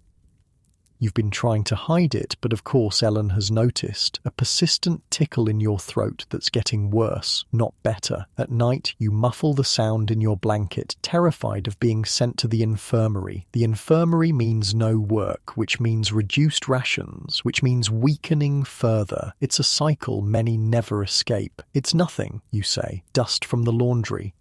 Ellen gives you a look that says she doesn't believe you but won't push. She reaches into her pocket and presses something into your hand, a small bundle wrapped in cloth. "From the kitchen, eat it when no one's looking." You slip the bundle into your own pocket without checking its contents. Food smuggling is a serious offence, punishable by days in the refractory cell, but it's also one of the most common acts of resistance and mutual aid in the workhouse. Those on kitchen duty steal what they can, sharing with friends or trading for other favours. Later, in a moment when the supervisor's back is turned, you unwrap the bundle. Inside is a thick crust of bread, a small piece of cheese, and, miracle of miracles, a pat of butter. Your mouth waters at the sight. Butter is never served to regular inmates, only to staff and the infirm. You break off a small piece, just enough to ease the worst hunger, and rewrap the rest. This is too precious to consume all at once. It needs to last. The day grinds on. Wash, scrub, rinse, wring, hang. The same motions repeated hundreds of times until your body performs them automatically while your mind drifts elsewhere. It's a strange blessing, this capacity to be physically present while mentally absent. A small escape within the confines of the workhouse walls. Around mid-morning, the laundry supervisor makes an announcement that breaks the monotony. "New assignments coming," she says, reading from a slip of paper. "Infirmary needs additional cleaning staff due to the fever outbreak. 3 women from this detail to be reassigned starting tomorrow." A fever outbreak. Your heart sinks. Winter is peak season for typhus, typhoid, influenza, all killers in the overcrowded conditions of the workhouse, and with your children already weakened by inadequate food and poor conditions. But the reassignment could be an opportunity. Infirmary duty would mean access to your children if they fall ill again. It would mean slightly less physically demanding work. It might even mean slightly better food, as infirmary workers sometimes receive the same enhanced rations as patients to prevent them from succumbing to the very diseases they're exposed to. Ellen is thinking the same thing. "Volunteer," she whispers. "Claim you've had typhus as a child. Say you're immune." When the supervisor asks for volunteers, your hand goes up along with several others. Desperation makes people brave. Everyone is looking for any change that might represent an improvement, however slight. The supervisor looks over the volunteers with a critical eye. You, and her gaze falls on you. You report to the infirmary wing after dinner. Matron will assign your duties. Ellen squeezes your arm in silent congratulation. It's a small victory, but in the workhouse, small victories are all you get. After the grueling laundry shift comes dinner, a thin stew that's mostly water and root vegetables with a few shreds of meat floating forlornly on the surface. You eat every drop, then use your bread to wipe the bowl clean. No food is wasted here. Your husband isn't in the dining hall today. Worry gnaws at you. Has his hand worsened? Is he in the infirmary after all? Or just eating in a different shift? There's no way to know until Sunday visiting hours, still 4 days away. After dinner, you report to the infirmary wing as instructed. The smell hits you immediately. That distinctive mixture of carbolic acid, unwashed bodies, and sickness. But there's something else too, something worse. The sweet-sour odour of infected wounds, the unmistakable stench of gangrene. The infirmary matron is a stern-faced woman named Mrs. Blackett, her greying hair pulled back so tightly it seems to stretch her skin. She looks you and the other 2 volunteers over with the same assessing gaze one might use for livestock at auction. "Ever worked with the sick before?" she asks. None of you have, at least not professionally, but as women, all of you have nursed family members through illness. It's the unpaid, unrecognised work that falls to your sex by default.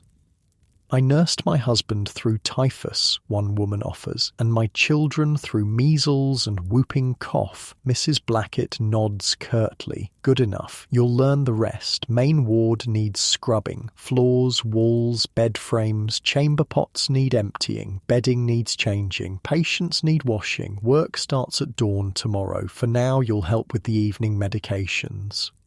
She leads you through the main ward, a long room with beds lining both walls, everyone occupied. The patients are a cross-section of workhouse society. Elderly men and women, younger adults, even a few children, all share the same gaunt faces, the same sunken eyes, the same air of abandonment. Some lie ominously still, others thrash in fever. A few sit up, watching your progress with dull interest. Any break in the monotony is welcome, even the arrival of new cleaning staff.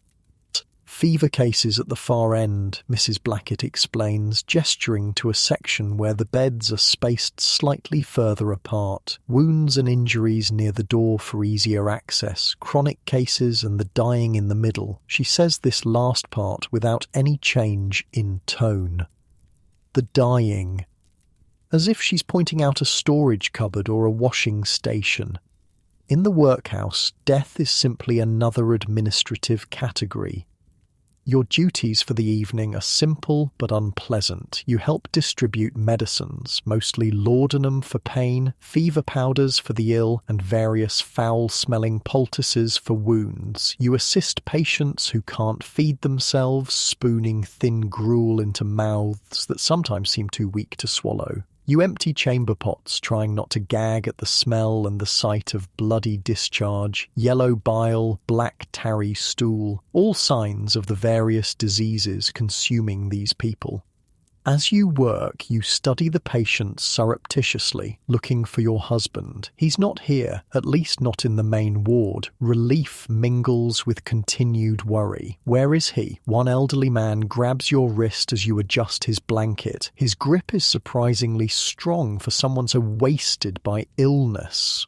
"You're new," he says, his voice a dry whisper, fresh from outside. You nod, unsure what he wants. "What month is it?" he asks. "They won't tell us. Cover the windows when it snows so we don't know." This can't be true, can it? But looking around, you realise the windows are indeed covered with heavy paper, letting in light but preventing patients from seeing out. Another small cruelty in a place built on such things. January, you tell him. Middle of January. He closes his eyes briefly. Thank you. Been in here since November. Feels like years. He releases your wrist.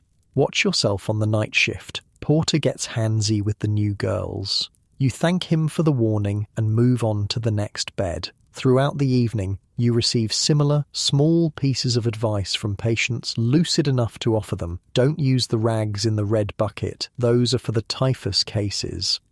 If Blackett asks you to help with leachings, say you faint at the sight of blood. Trust me, the bread they bring at night, check it for mould. They think we're too sick to notice. It's another form of the workhouse mutual aid system. These patients may be weak in body, but they still participate in the network of shared knowledge that helps newcomers survive. The work is exhausting, but different from the laundry's physical strain. Here, the exhaustion is as much emotional as physical. The constant exposure to suffering, the knowledge that many of these people will die despite, or sometimes because of, the care they receive. By the end of your shift, your back aches from bending over beds, your arms are sore from lifting patients, and your spirit feels bruised from witnessing so much misery. But you've learned the layout of the infirmary, noted which nurses seem kinder than others, and confirmed that your husband isn't among the patients. All useful information for survival. As you're preparing to leave, Mrs. Blackett calls you into her small office, really just a closet with a desk, but it offers the precious commodity of privacy. You're the one with the children here, aren't you? She asks, consulting a ledger. Girl recovering from measles, boy in the youth ward. Surprised, you nod. You didn't realize the staff tracked such things.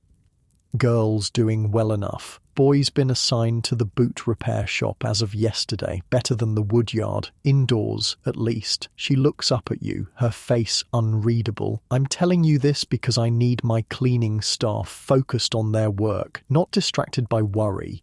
You'll be assigned to the children's ward tomorrow. You can see for yourself then. It's an unexpected kindness, all the more startling for coming from someone whose manner is so brusque. You stammer out thanks. Mrs. Blackett waves it away. Don't mistake me. I follow the rules, but I've buried 4 children of my own, so I know something of a mother's worry. Her expression hardens again. This conversation never happened. Dismissed. You return to the women's dormitory, your mind reeling from this interaction. It's a reminder that even in the workhouse, humanity occasionally breaks through the institutional cruelty. The people enforcing the system are still people with their own histories, their own sorrows. Ellen is waiting up for you, eager for news from the infirmary. You fill her in on the fever outbreak. Typhus primarily, with some cases of influenza, and your new assignment to the children's ward. Lucky, she says, with genuine pleasure for your small piece of good fortune. You'll be able to see your girl every day. And Mrs. Blackett said my boy's been moved to the boot repair shop, you add, still surprised by this intelligence. Ellen nods approvingly. Good assignment, skilled work. They sometimes apprentice boys from there to real cobblers outside. Could be his ticket out. The thought both warms and chills you. Out of the workhouse would be a blessing for your son, but out of the workhouse likely means out of your life. Apprentices rarely see their families, becoming essentially the property of their masters until they come of age. Still, it would be a future, a chance, more than many workhouse children get. As you settle into your hard bed, you realize you've made it through another day, another small victory, and tomorrow brings the promise of seeing your daughter, of knowing she's safe, of perhaps even being able to offer her some small comfort as you go about your cleaning duties.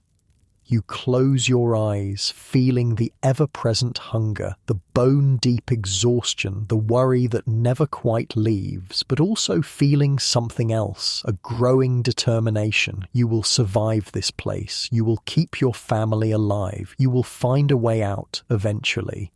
Sleep comes quickly, as it always does after a day of labor, but tonight, for the first time since entering the workhouse, your dreams aren't filled with fear. Instead, you dream of your home as it was before, small and humble, but yours. Your children playing, your husband building a chair at his workbench, simple things that now seem like impossible luxury. Morning arrives too soon. The bell, the rush, the roll call. But today, you're headed to the children's ward instead of the laundry. It's still work. Hard, unpleasant work. But it's a change. And change, in the stagnant routine of the workhouse, is something to be grateful for. The children's ward is a long room much like the adult dormitories, but with smaller beds packed even more tightly together. The smell is different, less of adult sweat and sickness, more of the distinctive scent of many unwashed children in close proximity. There's also more noise. Despite the strict discipline, children find ways to whisper, to play small, silent games with fingers and facial expressions, to exist as children even in this joyless place. Your daughter is easy to spot, her face lighting up when she sees you enter with the cleaning cart. She's sitting on her bed, mending a torn sheet. Even the smallest children are kept constantly occupied with work. You give her a small nod, not daring more with the ward mistress watching.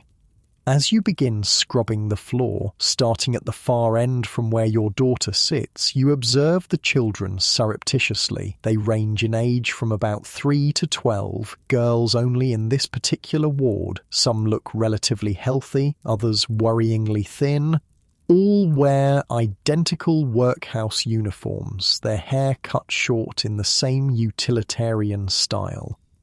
They're supposed to be working, sewing, mending, picking oakum, or studying basic letters and numbers under the supervision of a tired-looking schoolmistress. But like all children, they find ways to resist. A game of cat's cradle hidden beneath a sheet, a whispered joke behind a raised hand, a quick exchange of small treasures, a pretty button, a scrap of coloured string, a smooth pebble smuggled in from the yard.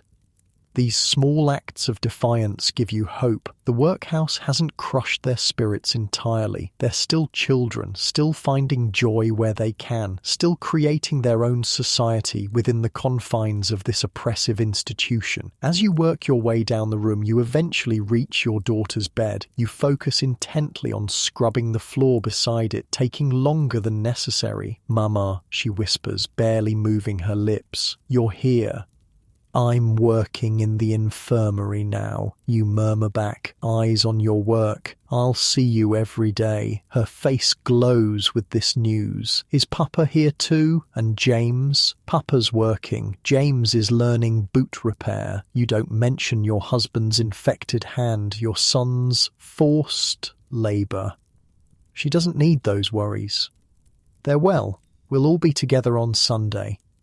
It's a promise you can't guarantee. Sunday visiting depends on the whims of the staff, the behaviour records of the inmates, a dozen arbitrary factors, but she needs something to look forward to. "I saved something for you," she whispers, and quickly slips a small object from her pocket to the floor beside your bucket. It's a piece of hard candy, sucked down to half its original size, a precious treasure in the workhouse, where sugar is a rare luxury for regular inmates. She must have received it from one of the charitable ladies who sometimes visit, bringing small gifts for the children. The fact that she saved it for you instead of eating it herself makes your heart contract painfully. Even here, she's still your generous, loving child. "Thank you, my love," you whisper, palming the candy and slipping it into your pocket. "But you should have enjoyed it yourself." She shakes her head minutely. "Wanted you to have it." The ward mistress is approaching. You resume scrubbing vigorously, moving on to the next section of floor. Your daughter returns to her mending, face carefully blank. As you clean, you listen to the schoolmistress's lesson, basic reading from a simplified Bible, heavy on passages about obedience and the virtue of hard work. The children recite in dull unison, clearly memorizing without understanding or caring about the content. Later, there's arithmetic, simple addition, and subtraction focused entirely on practical applications like measuring cloth or counting change. Education in the workhouse is strictly utilitarian, designed to create servants, labourers, and tradespeople who can function in the most basic sense, not to encourage thought or ambition. Still, it's more education than many poor children outside the workhouse receive. Another of the system's cruel ironies. Some children are actually better off in this terrible place than they would be on the streets or in the worst slums. The morning passes in a blur of scrubbing, sweeping, and emptying chamber pots. You manage a few more brief exchanges with your daughter, building up a precious store of information. She's getting enough food. Barely. She's made a friend, a girl named Sarah, who shares her bed at night. The ward mistress is strict but not cruel, unlike some others you've heard about who beat children for the smallest infractions. At midday, you're called away to help serve the children's dinner, a thin soup with bread, marginally better than what adult inmates receive. The children line up in perfect order, bowls in hand, each receiving exactly the same portion with military precision. You make sure your daughter's bowl gets an extra potato, subtly scraping it from the bottom of the pot where the vegetables tend to settle. It's a tiny thing, but it's something you can do, a small exercise of maternal care in a system designed to sever the parent-child bond. After helping with dinner service, you're assigned to the boys' infirmary ward for the afternoon. Your heart leaps. Perhaps you'll see your son after all. But he's not among the patients, which is both a relief and a disappointment. The boot repair shop must be keeping him for the full day. The boys' ward is similar to the girls', though somehow louder despite the same strict rules. Boys seem to find more ways to create noise, tapping feet, scraping chairs, coughing with suspicious theatricality. The wardmaster has his hands full maintaining order, which works to your advantage as you go about your cleaning duties with minimal supervision. One boy, about your son's age, notices your interest. "Looking for someone, missus?" he whispers as you sweep near his bed. "James," you whisper back, tall for his age, dark hair like mine. The boy nods in recognition. "Boot shop. He's all right. Smashed his thumb with a hammer yesterday but didn't cry, not even once." There's respect in the boy's voice. In the harsh society of workhouse children, stoicism under pain earns status. "Thank you," you murmur, slipping him a small piece of the bread you saved from your own breakfast. He makes it vanish with the practiced sleight of hand all workhouse children develop. By the end of your shift, you're exhausted but more hopeful than you've been since entering this place. Your daughter is safe, and as well as can be expected, your son is learning a trade that might offer him a future. Your husband is out of the stone yard, at least temporarily, and you've secured a work assignment that allows you some contact with your children. Small victories. But in the workhouse, small victories are what keep you going. Back in the women's dormitory that evening, you find Ellen already in her bed, face pale with exhaustion. "Laundry was hell today," she tells you. 3 women collapsed from the heat. They're working us harder because they're short-staffed with so many moved to infirmary duty. You feel a pang of guilt for your relatively easier day, but Ellen waves it away. Rather you than some stranger. Besides, you'll pay for it with typhus risk. She's right, of course. Infirmary duty means constant exposure to disease, but it's a risk you're willing to take for the chance to see your children, to maintain that tenuous family connection that the workhouse tries so hard to sever. As you settle into your bed, the hard mattress somehow less uncomfortable than it was 2 weeks ago, or perhaps you're just getting used to it, you realize something has changed. The workhouse hasn't gotten better. It's still a place of hunger, hardship, and humiliation. But you've gotten stronger. You've learned to navigate its Byzantine rules. You've found allies. You've discovered small ways to exercise control, to maintain dignity, to resist the system's attempt to break you down into an anonymous unit of labor. You're surviving, and in the workhouse, survival itself is a form of rebellion. The cough that's been troubling you comes back as you lie in the darkness, and you muffle it in your blanket as best you can. Tomorrow, you'll steal some of the horehound syrup given to infirmary patients. Another small rebellion, another survival strategy. Sleep comes, and with it dreams of home again. But this time, the home in your dreams isn't the one you lost. It's a new one, a future one, where your family is reunited, where there's enough food, where the shadow of the workhouse is behind you rather than around you. A fantasy, perhaps. But fantasy is another survival tool. Another way to resist. Another reason to wake up tomorrow when the bell rings, to face another day of this life that's become your reality.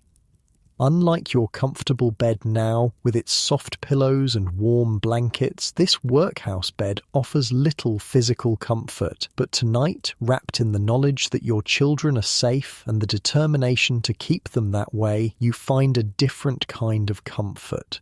The comfort of purpose, of love that survives even the workhouse's attempts to extinguish it. And for now, that's enough to carry you through one more night in this place where poverty is treated as a crime, and those who suffer it are punished accordingly. Sunday, the one day when the relentless grind of workhouse life eases slightly. No stone breaking, no laundry, no boot repairs, just chapel in the morning, a slightly better meal at midday, and most precious of all, visiting hour. For 1 hour each Sunday, the strict segregation of the workhouse relaxes enough to allow families to sit together in the dining hall. Husbands and wives reunite. Parents see children they barely recognize. Siblings who live on opposite sides of the vast building get a brief chance to remember their family. It's been a month now since you entered the workhouse, a month of adaptation and endurance, a month of learning to survive in a system designed to break you, and throughout that month, these Sunday visiting hours have become the anchor that keeps you tethered to sanity. This morning, you wake before the bell, anticipation making sleep impossible. Even the persistent cough that's been troubling you seems less bothersome today. You've been treating it with stolen horehound syrup from the infirmary, hiding the symptoms as best you can. The last thing you need is to be quarantined and miss visiting hour. Ellen is already awake in the next bed, her face showing the same suppressed excitement. Her sister is coming to visit from outside, a rare privilege granted only to those inmates who have maintained perfect behaviour records. Ellen has been on her best behaviour for weeks, swallowing her natural defiance, becoming a model of workhouse compliance, all for this 1 hour with her last remaining family member. Nervous? You ask her quietly. She nods. 3 months since I've seen her. She was trying to save enough to get me out, but she trails off. You both know how unlikely that is. Once the workhouse claims you, escape requires resources few poor families can muster. The bell rings and the dormitory stirs to life with more energy than usual. Women who normally drag themselves from bed now move with purpose, taking extra care with their appearance despite the identical workhouse uniforms and cropped hair. They wash faces thoroughly at the communal basin. They straighten caps and smooth aprons. They pinch cheeks to bring colour to pallid skin. It's a pitiful attempt at dignity, but a moving one. Even here, even now, they want their families to see them at their best. They don't want children to be frightened by how gaunt they've become, or husbands to worry over their obvious exhaustion. You join this pathetic primping, using a precious corner of your soap ration to wash not just your face but your neck and hands as well. You smooth your hair as best you can under the workhouse cap. You even trade your afternoon bread portion with another woman for a small square of mirror, just enough to ensure you don't look as desperate as you feel. The morning follows its usual routine: roll call, prayers, breakfast, but there's a current of anticipation running beneath the surface, a collective awareness that today offers a brief respite from the worst aspects of workhouse life. After breakfast comes chapel mandatory for all inmates not confined to the infirmary. The workhouse chapel is a stark, unadorned room with hard wooden benches and a plain pulpit. No stained glass, no decorative elements, nothing to elevate the spirit or suggest transcendence. Just a functional space for fulfilling the legal requirement that workhouse inmates receive religious instruction.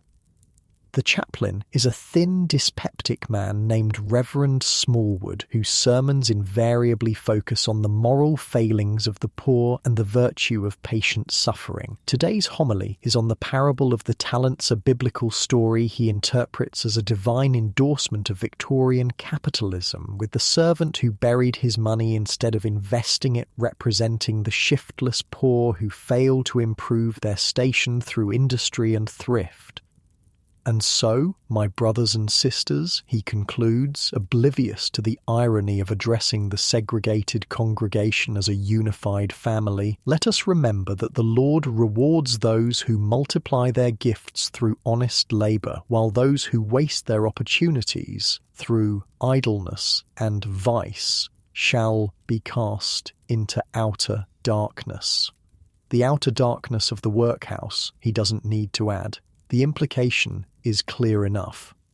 After chapel comes the midday meal, a cut of actual roast beef for each inmate. Small but real meat nonetheless, boiled potatoes, cabbage, and a slice of plain cake for dessert. It's a feast by workhouse standards, though it would barely qualify as adequate in the outside world. "Sunday best," Ellen murmurs as you collect your portions. Got to keep up appearances. Can't have visitors thinking their taxes aren't feeding us properly. The meal is consumed quickly despite its relative bounty. Everyone is too eager for visiting hour to linger over food, even this rare treat, and then, finally, it's time. The dining hall has been rearranged for visiting. Long tables are set up with benches on either side. Inmates are led in first and seated on one side. Then visitors are admitted and directed to sit opposite their family members. Guards stand at regular intervals around the perimeter of the room, watching for any infractions of the rules. You scan the room anxiously as women file in from the dormitories, men from their quarters, children from their separate wings. Where is your family? Will they all be permitted to come today? And then you see them. Your husband enters with the men, looking thinner than ever, but walking steadily. His hand seems healed, though he holds it carefully. Behind him comes your son, taller somehow after just a month, his face already losing the softness of childhood. And from the opposite door, your daughter appears with the other girls, her eyes searching the room until they find you. Something loosens in your chest, a knot of anxiety you've been carrying so long you'd stopped noticing it. They're here, they're alive. For 1 hour you can be a family again. They make their way to your table, your husband and son sitting across from you and your daughter, the divide symbolic of the greater separation the workhouse enforces. No touching is allowed, the rule is strictly enforced, but just being able to see their faces, to hear their voices, is a gift beyond measure. "You look well," your husband says, the blatant lie bringing tears to your eyes. You know you look terrible, gaunt, exhausted, your hands raw from laundry work despite your recent transfer to infirmary duty. "So do you," you reply, returning the kindness. "How's the hand?" He flexes it, showing relatively normal movement. Better. Oakum picking's easier than the stone yard, at least. And they've moved me to the boot shop permanently, your son adds, a hint of pride in his voice. Master says I have a knack for leather work. That's wonderful. You beam at him, genuinely pleased. Skilled work is not just easier, but potentially a path out of the workhouse. Apprenticeships occasionally open up for promising boys, leading to actual trades in the outside world. Your daughter is quieter, watching the interaction with solemn eyes that seem too old for her face. When are we going home? She finally asks, the question you've all been avoiding. How do you answer? There is no home to go back to. Your landlord rented your rooms to another family the day after you left. Your few possessions were sold to cover back rent. The life you had is gone. We're working on it, your husband says, rescuing you from the impossible question. I've been asking about outside work parties. If I can get placed on one, earn a little money, work parties are another potential escape route groups of able-bodied men sent out to do manual labour for local farms or businesses, earning a tiny wage that's mostly claimed by the workhouse but could, theoretically, eventually add up to enough for discharge.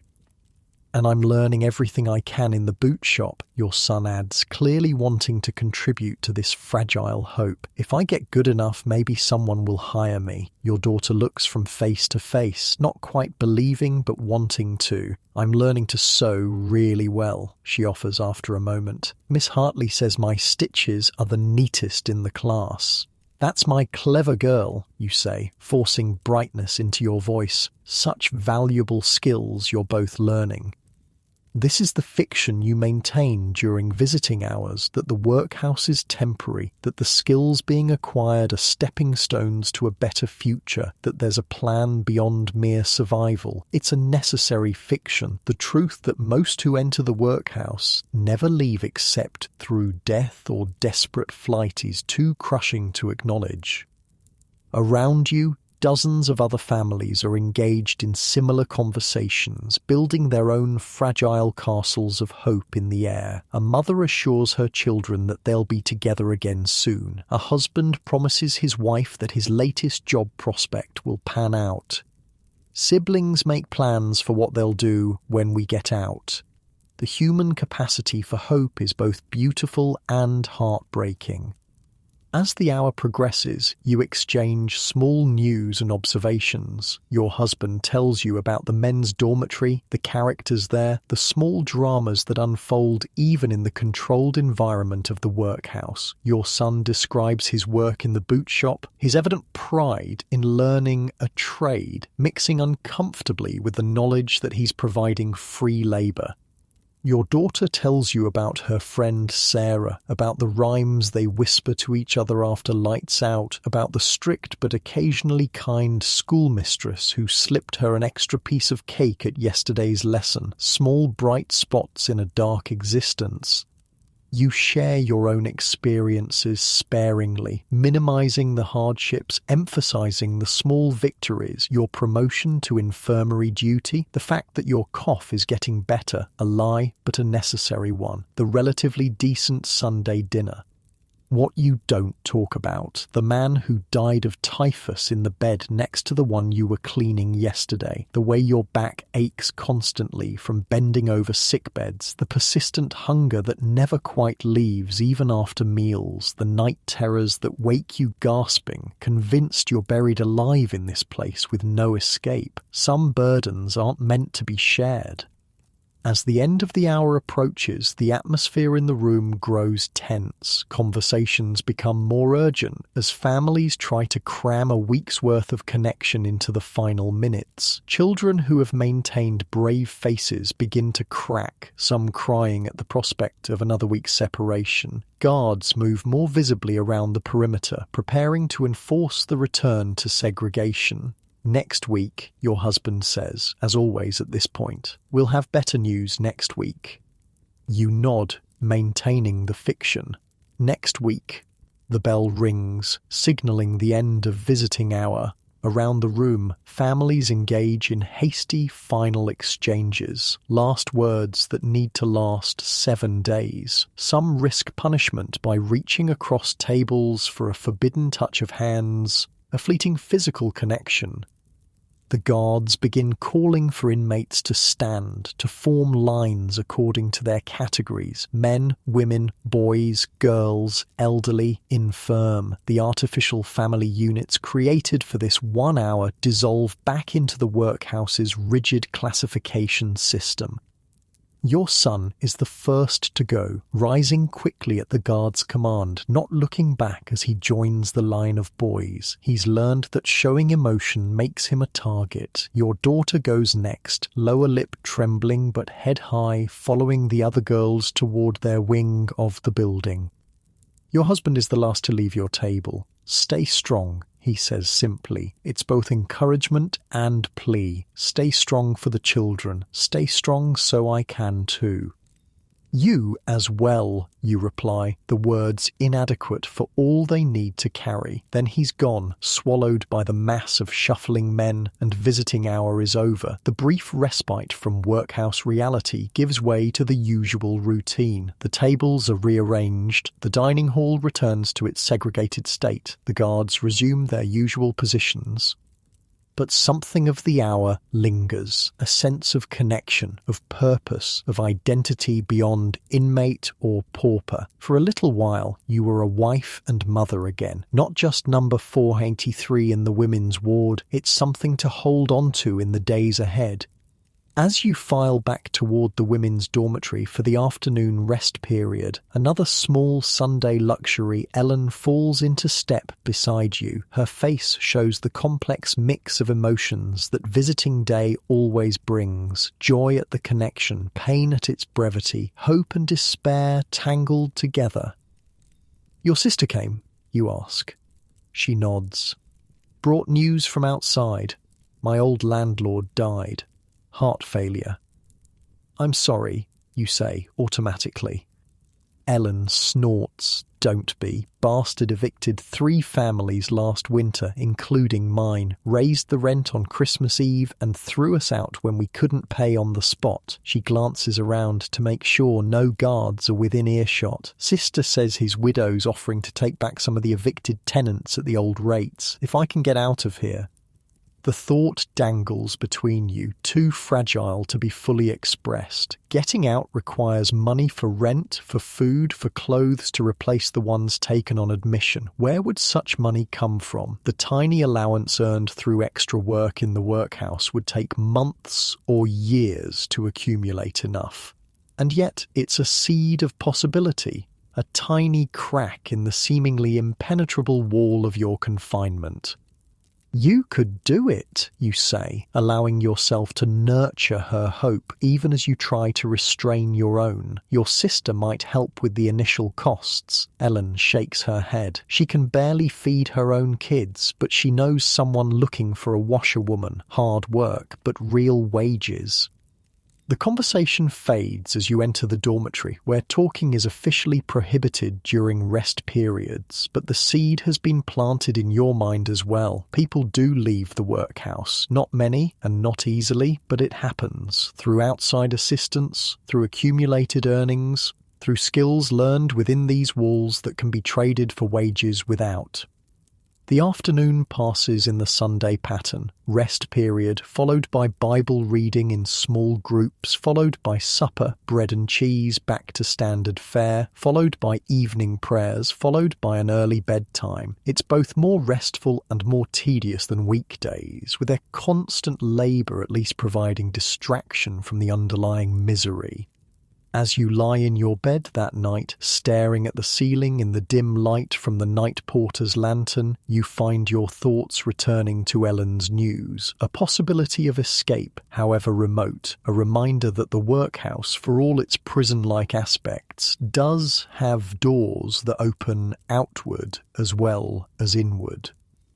What would it take for your family to leave? Your husband would need work, real work, not the make work of the stone yard or oakum picking. Your son's boot-making skills might eventually lead to something, but he's months or years from being employable. You could return to laundering as you did before, but the pay is barely enough to feed one person, let alone 4.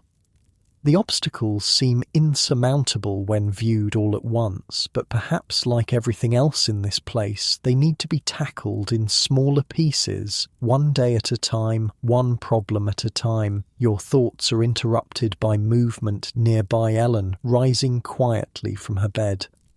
She moves with the careful stealth of someone well practiced in avoiding detection, making her way toward the dormitory door. The night porter has stepped away, probably for his usual surreptitious smoke or drink. Ellen catches your eye as she passes, presses a finger to her lips, and slips out the door. Where is she going? The penalties for being out of bed after lights out are severe reduced rations at minimum, the refractory cell for repeat offenders. Is her news from outside worth such a risk? You lie awake, anxiety gnawing at you, until she returns perhaps 20 minutes later. She's slightly breathless but smiling as she slides back into her bed. "What were you doing?" you whisper when the night porter's rounds take him to the far end of the dormitory. "Making arrangements," she whispers back, mysterious and pleased with herself. "Tell you tomorrow." Sleep comes fitfully that night. Your dreams a confused jumble of visiting hours that never end and doors that open onto blank walls. You wake feeling unrested, the familiar tickle in your throat worse than usual. The cough you've been suppressing breaks free, a harsh, racking sound that draws irritated glares from nearby women. "You need to get that looked at," Ellen says as you make your way to the washroom. "It's getting worse." "I can't," you say. "If they think it's serious, they'll quarantine me. I won't be able to work in the children's ward. I won't see my daughter." Ellen frowns, but doesn't press the issue. She understands the calculus of workhouse existence. Sometimes one kind of suffering must be endured to prevent another, worse kind. After breakfast, you report to the infirmary as usual. Sunday's brief respite already seems distant, the grinding routine of workhouse life reasserting itself with depressing speed. But as you collect your cleaning supplies, Mrs. Blackett calls you into her office. "You're being reassigned," she says without preamble. "Women's work detail needs help with the mending. You'll report there after dinner." Your heart sinks. The mending room means no more access to your daughter in the children's ward, no more small moments of connection during your cleaning rounds, no more ability to slip her extra food or small comforts. But you begin, then stop yourself. Protesting reassignment is futile at best, dangerous at worst. Mrs. Blackett has been relatively kind, but she's still an authority figure in a system that demands compliance. To your surprise, though, she seems to understand your unspoken concern. "Your girl's doing well enough," she says, her voice softening slightly. "She'll be moved to the sewing room herself soon. She has a neat hand with a needle. You might see her there. It's meant as consolation, and you accept it with a nod of thanks, but the loss still stings. The daily visual confirmation of your daughter's well-being has been a crucial anchor for your mental state.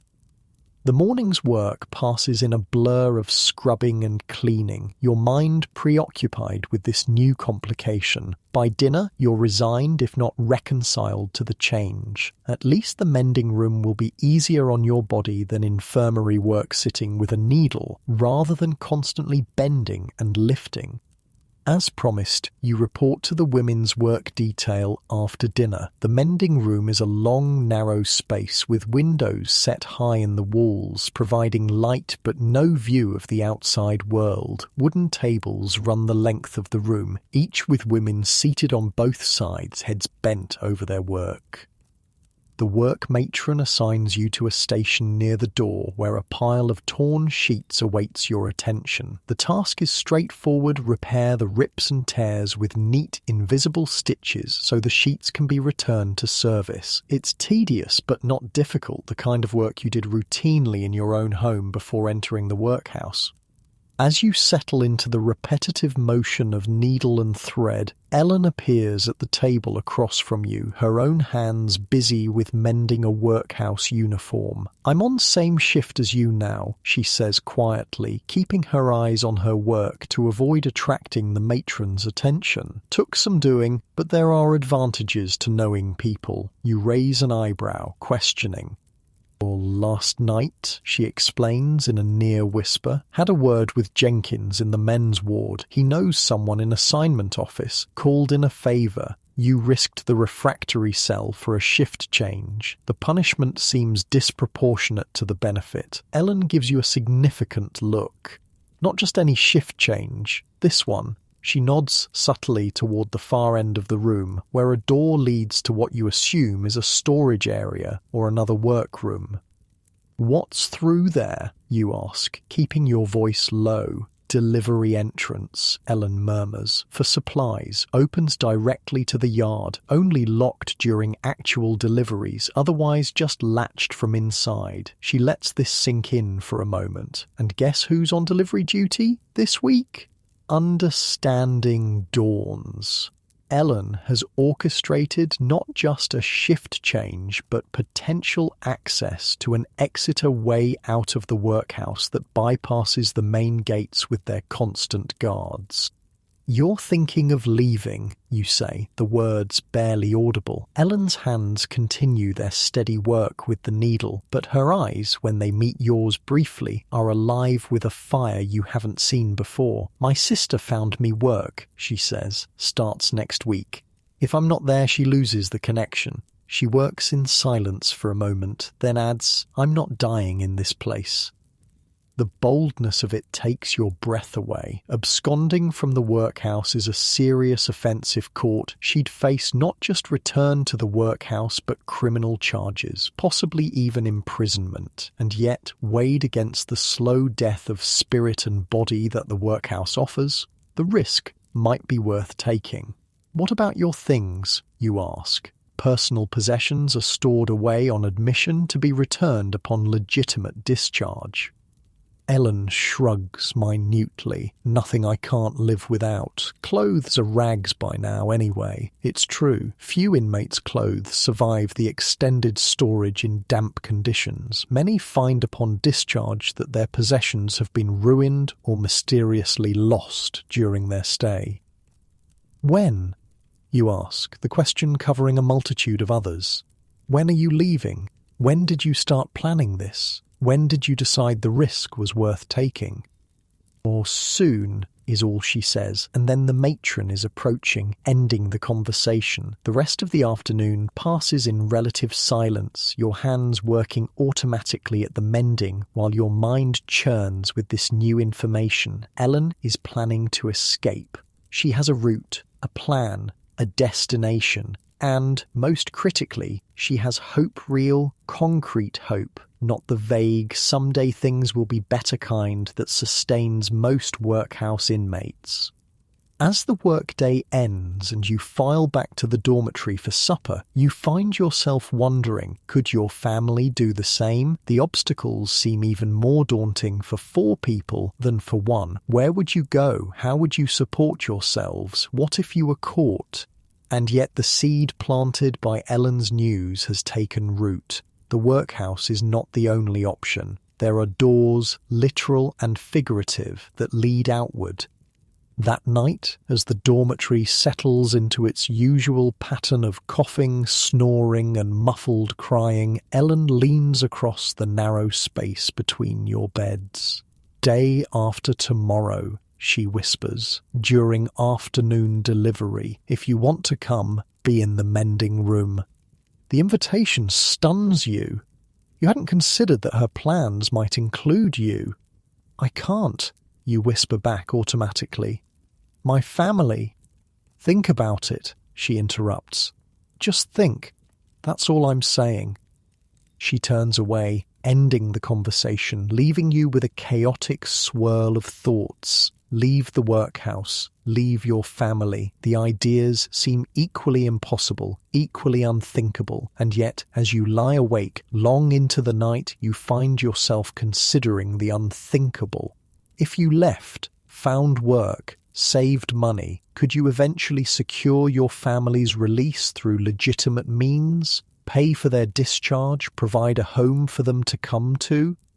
Or would leaving condemn you all to permanent separation with the added burden of criminal charges if you were caught? The questions circle endlessly, offering no clear answers. The cough that's been troubling you returns with a vengeance, forcing you to bury your face in the thin pillow to muffle the sound. Your chest aches with each spasm, a deep pain that suggests the condition is worsening despite your stolen medicine.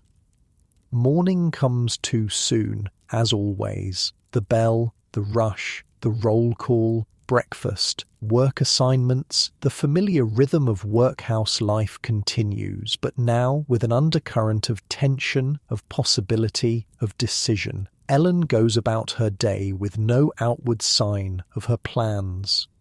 She works beside you in the mending room, chatting casually about ordinary workhouse matters, giving no indication that tomorrow might be her last day in this place.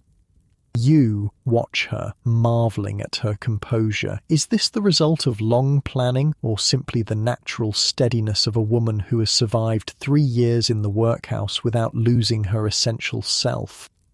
Your own thoughts remain turbulent. The image of your family at visiting hour haunts you, your husband's gaunt face, your son's premature seriousness, your daughter's solemn eyes. They need you. Abandoning them, even temporarily, even with the best intentions, feels like a betrayal of everything you are as a wife and mother. And yet, the workhouse is slowly killing all of you. The inadequate food, the backbreaking labour, the constant exposure to disease. How long can any of you survive here? Would a temporary separation, if it led to eventual freedom for all, be worth the pain it caused? The questions have no easy answers, but tomorrow will demand one nonetheless. As the day ends and night falls once more on the workhouse, you find yourself praying not the rote prayers of the chapel service or the mealtime grace, but a genuine plea for guidance, for clarity, for strength to make the right choice, whatever that may be.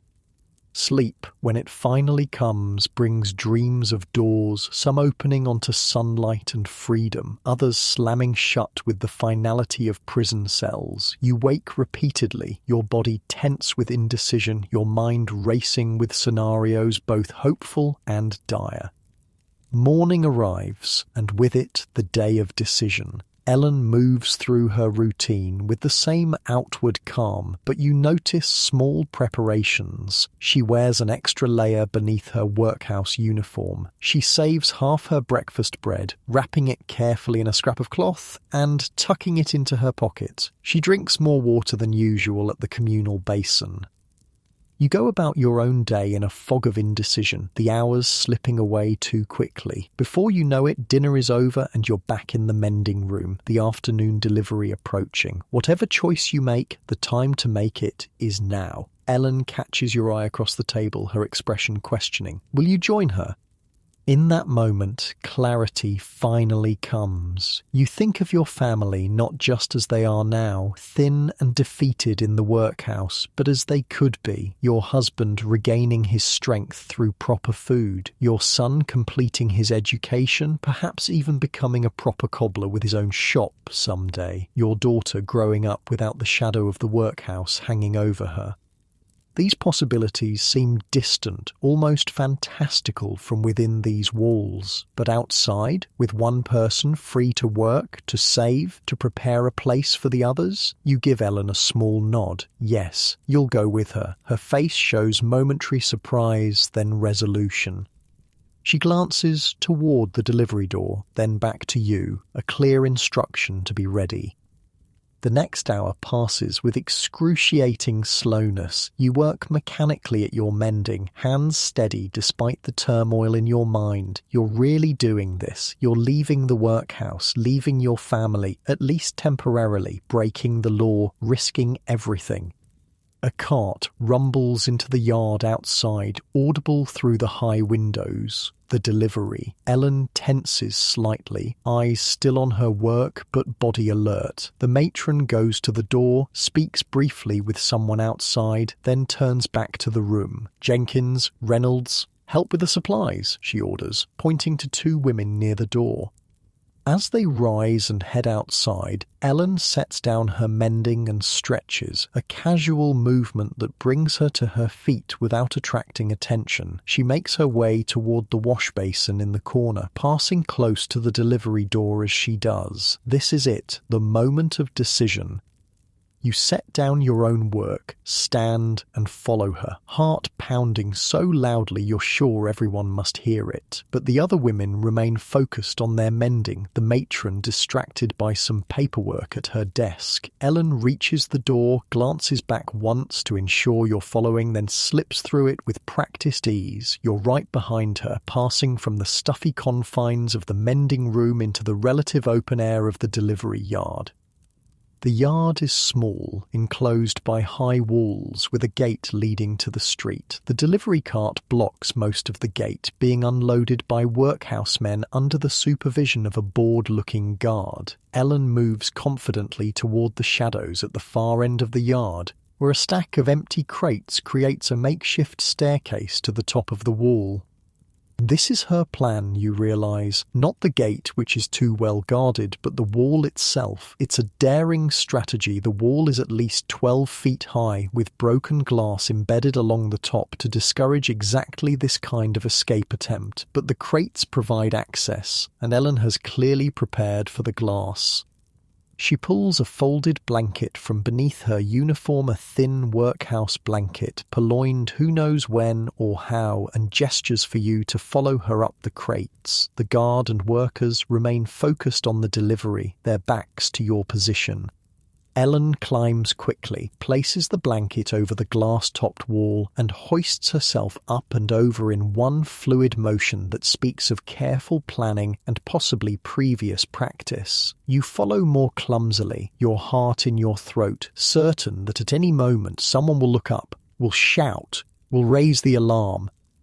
But no one does. You reach the top of the wall, the blanket protecting you from the worst of the glass, though something sharp still slices through your sleeve and into your arm. The pain is distant, irrelevant. You're at the threshold of freedom. Ellen is already on the other side, looking up at you expectantly. You take a deep breath, offer one silent apology to your family for this temporary desertion, and let yourself drop into the unknown.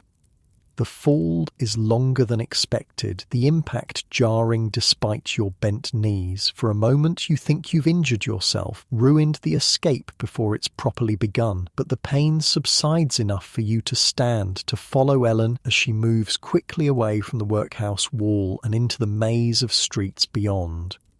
You're out. You've escaped the workhouse. The realization is dizzying, almost hallucinatory in its intensity. After a month of confinement, of rules and bells and constant supervision, you're suddenly improbably free. But freedom, you're about to discover, comes with its own set of challenges.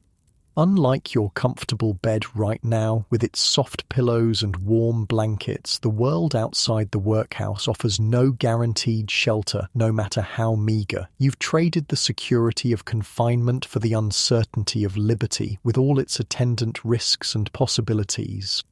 As you follow Ellen deeper into the labyrinth of London's streets, leaving the workhouse behind with each step, you can only hope that this choice, this desperate, terrifying, necessary choice, will ultimately lead not just to your own freedom, but to your family's as well.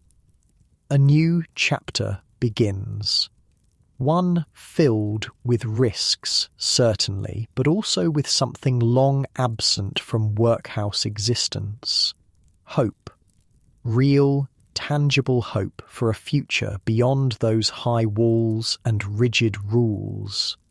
And for now, that hope is enough to carry you forward, one uncertain step at a time. Freedom, as it turns out, is both sweeter and more terrifying than you remembered. After a month in the workhouse, the outside world assaults your senses. The streets of London in 1850 are a cacophony of sound-shorse hooves on cobblestones, street vendors calling their wares, children playing, adults arguing, the constant background rumble of a city in perpetual motion. The smells are overwhelming horse manure, coal smoke, rotting food, unwashed bodies, cheap gin, expensive perfume, all mixing together in the close air of narrow streets. The colours seem impossibly vibrant after the uniform grey of the workhouse-bright shop signs, gaudy clothes, even the drab browns and blacks of everyday attire, more varied than the identical uniforms you've grown accustomed to.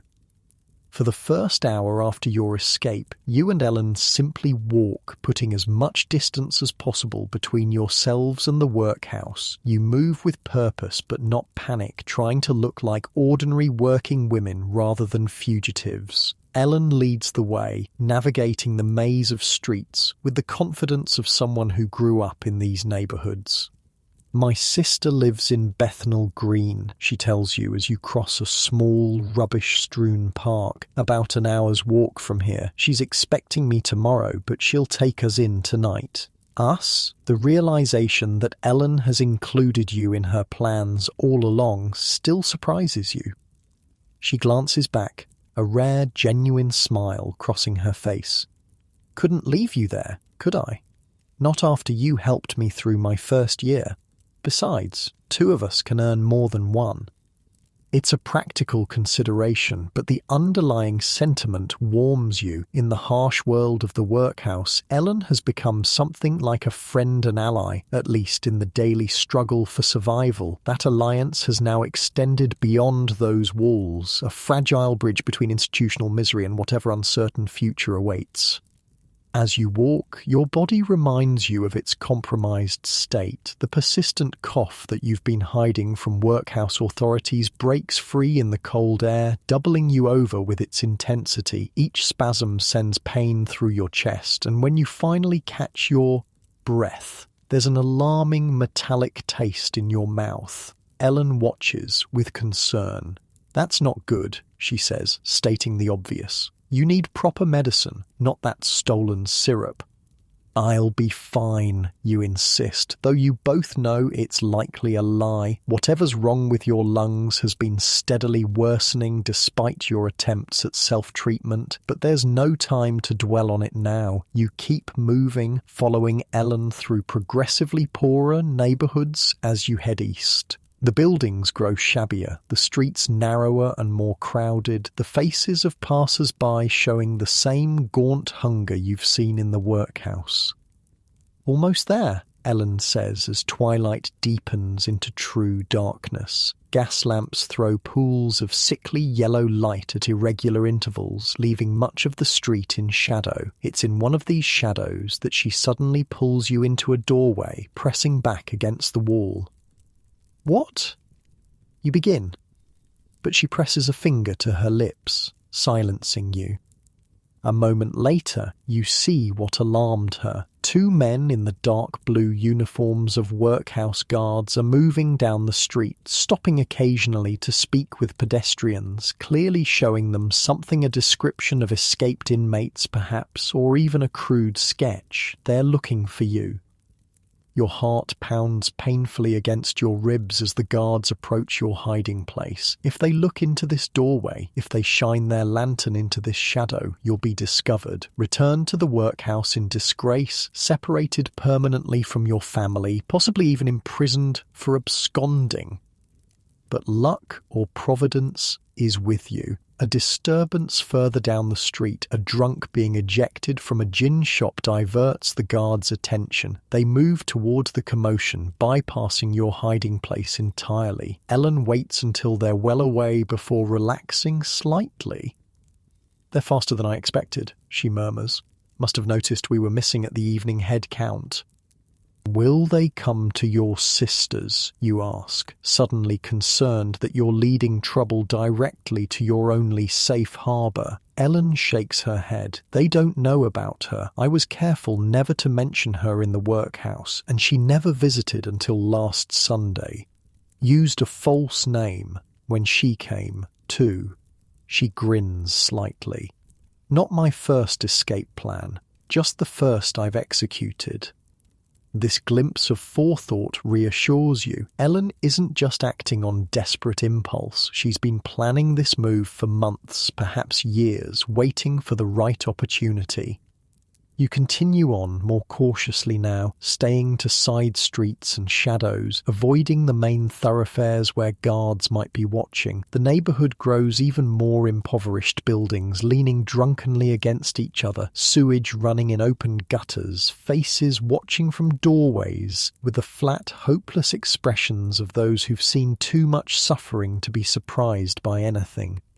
Finally, Ellen stops before a narrow building wedged between a chandler's shop and what appears to be an unlicensed drinking establishment. The stairs leading to the upper floors are rickety, the banister broken in several places. She leads you up to the third floor, then down a dark hallway to a door at the end. She knocks, 3 quick taps, a pause, 2 more, clearly a signal. After a moment, the door opens a crack, then wider as the person inside recognizes Ellen. "Christ almighty," says a woman's voice, thick with emotion. "You actually did it." "Told you I would," Ellen replies, stepping into the small room beyond. "Got company too. Hope that's all right." The woman Ellen's sister, you presume, looks you over with a mixture of surprise and resignation. She's older than Ellen, her face lined with the same hardship, but tempered with a different kind of strength. The strength of someone who's managed to remain outside the workhouse, despite poverty. Who's held on to some small measure of independence in a world designed to strip it away. "Another mouth," she says, "but there's no real complaint in it." "Well, come in then. Can't have you standing in the hallway where anyone might see." The room beyond is small but astonishingly cosy after the institutional bareness of the workhouse. A fire burns in a tiny grate, casting warm light over simple furnishings, a table, 2 chairs, a bed in the corner partially screened by a hanging blanket. A child sleeps on a pallet near the fire, perhaps 7 or 8 years old, curled under a patched quilt. "My nephew," Ellen says, following your gaze. "Growing like a weed, isn't he?" Her sister Annie, you learn as introductions are made, bustles about preparing tea. Actual tea, not the watery, tanninless substitute served in the workhouse on special occasions. The scent of it, rich and aromatic, brings tears to your eyes. "Sit, sit," Annie urges, gesturing to the chairs. "You both look dead on your feet, and thin as rails, they starving you in there." "Or more or less," Ellen says, dropping into a chair with a sigh of relief. "Enough to keep you alive for work, not enough for anything else." You sit more carefully, suddenly conscious of your workhouse uniform, your unwashed state, your cough that might wake the sleeping child. But Annie doesn't seem bothered by any of it, pouring tea into chipped cups and setting them before you with the easy hospitality of someone accustomed to making do with little. "Drink," she commands. "Food's coming. Not much, mind you, but better than workhouse slop, I'd wager." The tea is hot and sweet, laced with condensed milk and more sugar than you've tasted in a month. It slides down your raw throat like healing, easing the constant tickle that precedes your coughing fits. The warmth of the cup seeps into your cold, stiffened fingers. Such a small luxury, yet at this moment it feels like the height of indulgence. Annie produces bread, cheese, and a small piece of cold beef a feast by workhouse standards. You eat slowly, savouring each bite, your shrunken stomach protesting even this modest amount. As you eat, Ellen and Annie talk in the shorthand of siblings, catching up on a month's worth of news and planning for what comes next. The washerwoman position Ellen mentioned is real. A wealthy household in Bloomsbury has lost their regular laundress to marriage and needs a replacement immediately. Pays 15 shillings a week, Annie says, plus room and board, though room is generous, more like a closet off the kitchen. Still, it's a good position. Woman who recommended you says the family treats their help decent. No funny business from the master. No impossible standards from the mistress. Ellen nods, absorbing this information. And my friend here, she asks, nodding toward you. Any word on other positions? Annie looks you over more carefully, assessing. Nothing definite, but Simpson at the Bull and Crown needs a pot girl, and his last one just up and left might take you on, at least temporarily. Working in a public house isn't ideal. The hours are long, the work hard, the pay minimal, and the clientele often difficult. But it's employment, a way to earn money outside the workhouse system. A step toward eventually reuniting your family.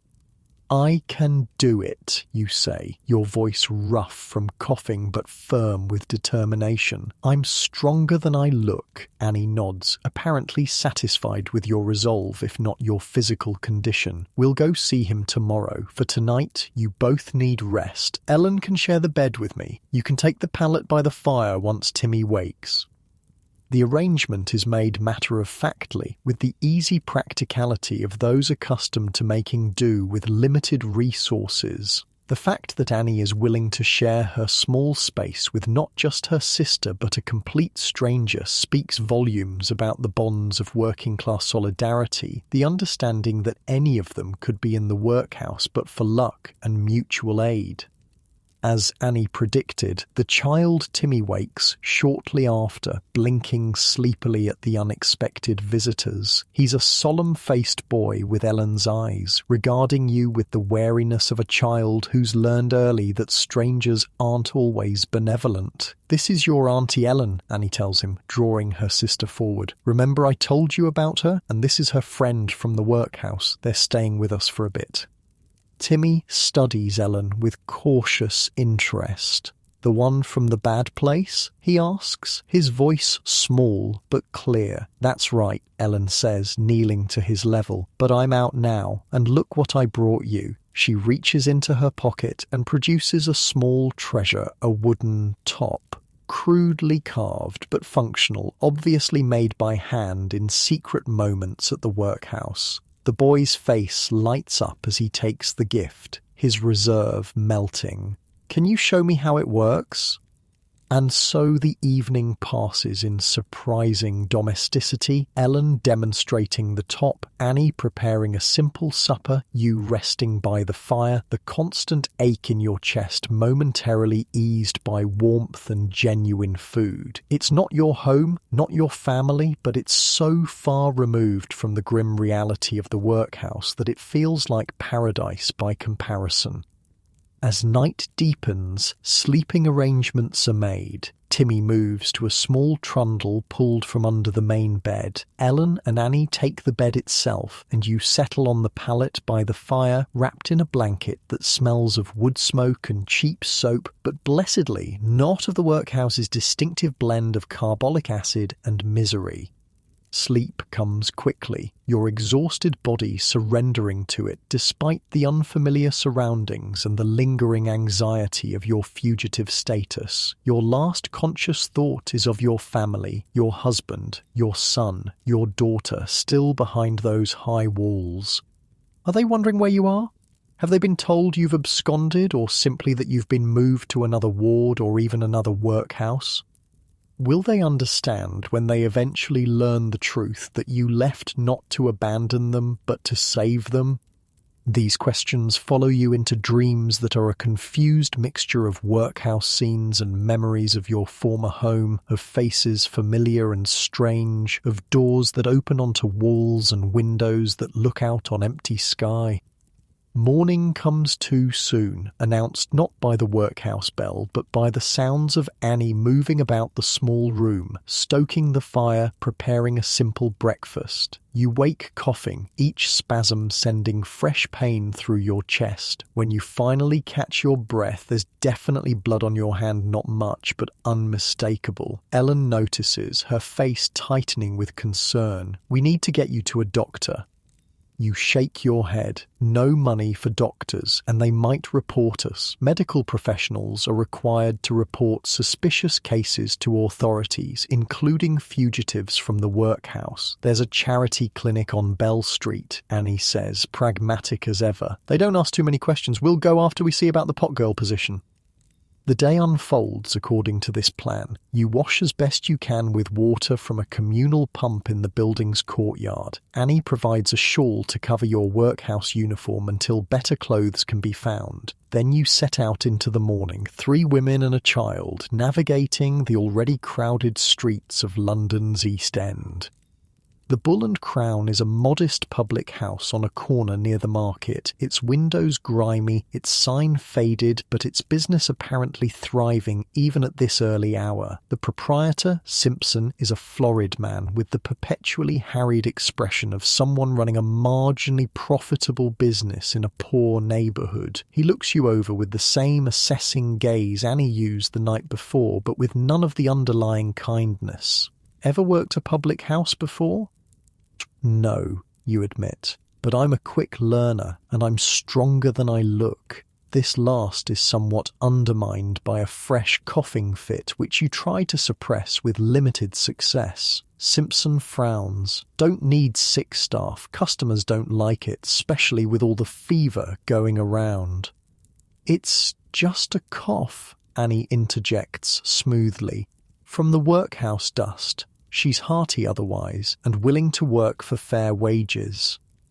The negotiation that follows is brief but intense, with Annie driving a surprisingly hard bargain on your behalf. In the end, Simpson agrees to take you on for a trial period 3 days at 8 shillings a week, plus 1 meal per shift and sleeping space in a small room off the kitchen that's shared with 2 other female employees.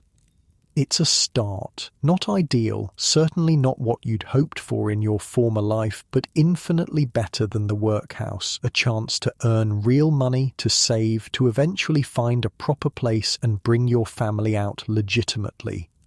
From the public house, Annie leads your small party to the charity clinic, a narrow building wedged between a pawn shop and a tenement, marked only by a small sign reading St. Bartholomew's Mission and the queue of obviously ill people waiting outside. The wait is long. The examination, when it finally comes, cursory but competent. The diagnosis confirms what you've already suspected: consumption, the same disease that claimed your youngest child 2 years ago. The doctor, a tired-looking man in his 50s, prescribes rest, good food, fresh air, and a tonic that costs more than you'll earn in your first week at the public house. His expression makes it clear he knows these recommendations are largely impossible for someone of your station, but he offers them nonetheless, a sort of medical formality. How long, you ask, the question encompassing all the fears you've been trying to suppress. He shrugs, already turning to make notes for the next patient. Hard to say. A year, perhaps, maybe 2, with luck and care, less if you return to the workhouse. It's not the death sentence you feared, but neither is it a reprieve. Consumption is relentless, progressive. Even with the best care, which you certainly can't afford, it usually ends only one way. But a year or 2 is something. Time to work, to save, to secure your family's future, even if you won't be part of it for long.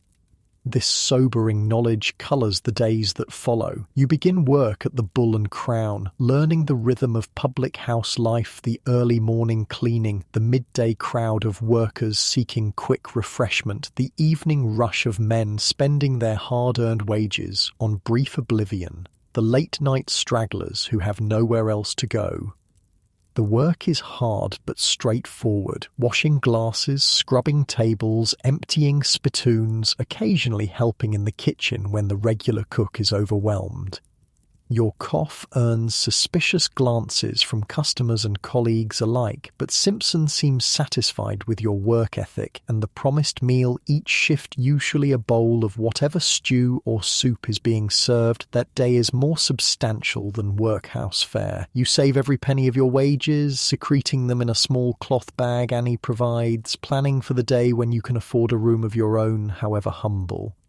Ellen, meanwhile, takes up her position in the Bloomsbury household. The work is harder than anticipated. The family has 5 children and entertains frequently, generating mountains of laundry, but the conditions are as promised. Decent food, a small but private room, and employers who, if not exactly kind, are at least not actively cruel. You see each other on Ellen's half-day off each week, comparing notes on your new lives, planning next steps. With both of you earning wages, however meagre, the dream of securing legitimate release for your family moves incrementally closer to reality. But the workhouse casts a long shadow. You scan every street for guards who might recognize you. You jump at the sound of official-looking footsteps. You avoid the neighborhood around your former prison entirely, even though it means a longer route to most places. And always, your thoughts return to those you left behind. Your husband, growing thinner in the men's ward. Your son, his childhood disappearing into the boot shop's endless labor. Your daughter, her solemn eyes watching the dormitory door each morning, perhaps wondering why you no longer appear with the cleaning cart. Sunday visiting hours come and go without you. Are they told you've been moved to another workhouse, that you're ill in the infirmary, or the truth that you've absconded, becoming one of the cautionary tales the guards use to discourage similar attempts? A month passes. Your health neither improves nor dramatically worsens, maintained in a precarious balance by slightly better nutrition and marginally better conditions than the workhouse provided. The public housework becomes routine, your body adapting to its demands, despite the persistent cough. Simpson even increases your wages slightly after you prove adept at managing the more difficult customers, your quiet firmness somehow more effective than his blustering.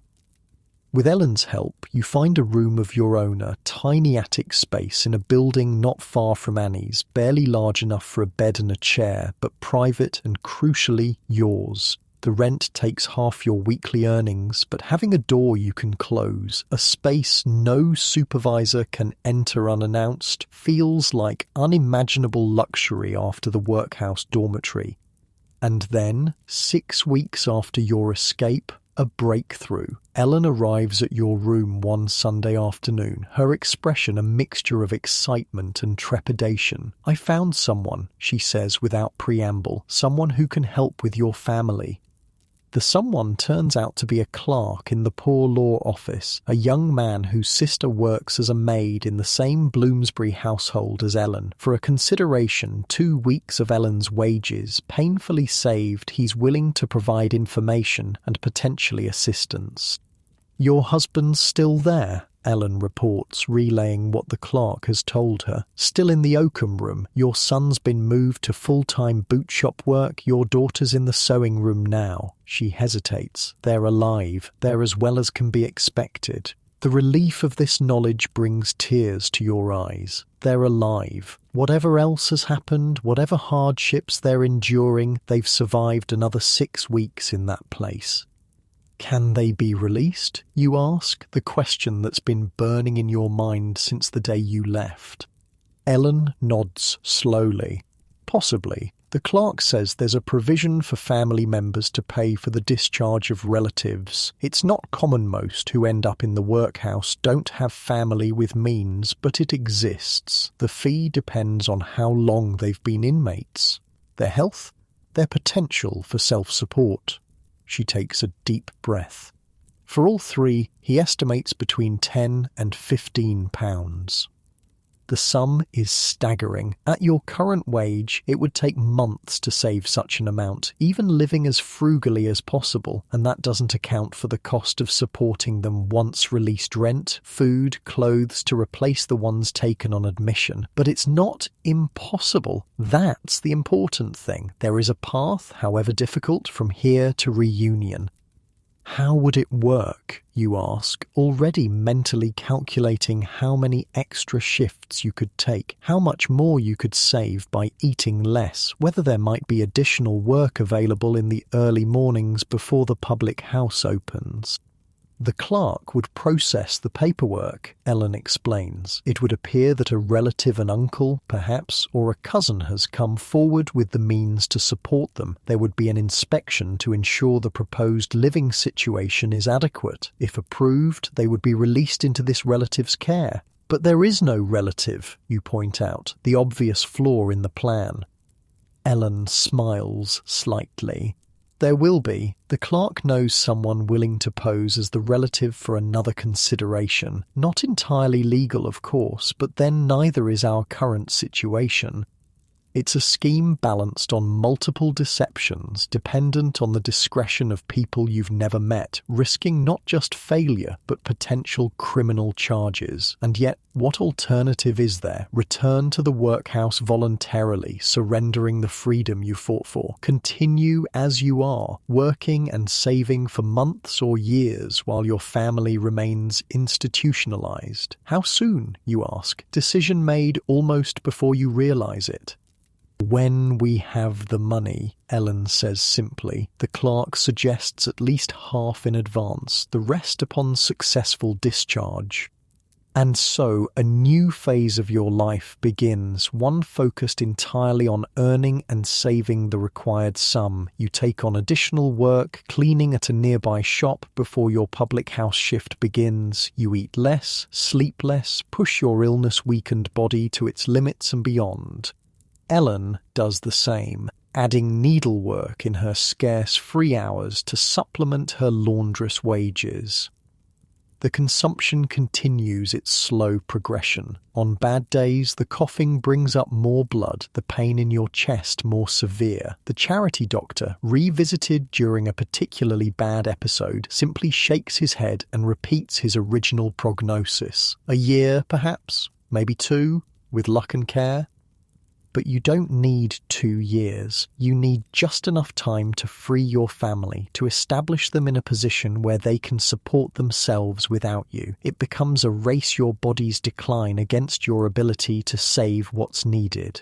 3 months after your escape, you reach the halfway point. £5, laboriously accumulated penny by penny, hidden in a metal box beneath a loose floorboard in your room. Ellen delivers it to the clerk, who begins the preliminary paperwork, creating the fictional relative who will eventually claim your family. But bureaucracy moves slowly, especially when greased by only limited bribes. Weeks pass with no visible progress. Your health continues its gradual decline. The public housework becomes harder to manage as your strength ebbs, though Simpson surprisingly shows a gruff sort of understanding, assigning you less physically demanding tasks when possible.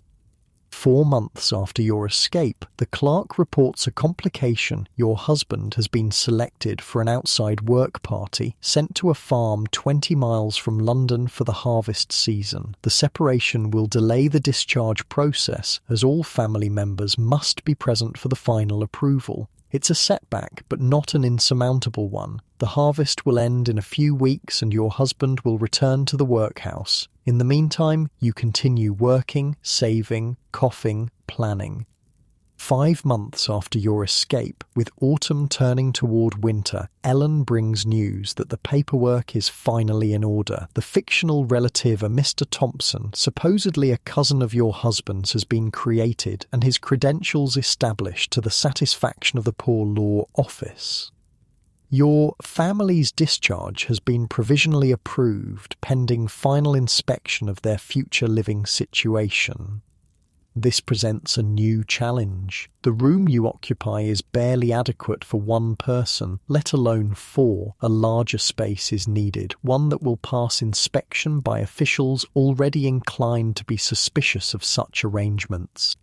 Annie, consulted on this problem, offers a solution. A family in her building is returning to Ireland, leaving vacant a small but functional 2-room apartment. The rent is more than you can comfortably afford, but if your husband finds work quickly upon release, if your son's bootmaking skills are transferable to outside employment, if your daughter can contribute through sewing or similar piecework, it might be manageable. With the last of your savings, you secure the apartment and furnish it minimally: a bed, a table, 2 chairs, basic cooking implements. It's nothing like the home you lost, but it's clean, dry, and not the workhouse. It will pass inspection, providing the final step toward your family's release. The day of inspection arrives, cold and clear, 6 months to the day after your escape. The fictional Mr. Thompson, actually a day labourer paid to impersonate your relative, meets the poor law official at the apartment, making a convincing show of kinship and concern. You watch from across the street, your heart in your throat, as they enter the building together.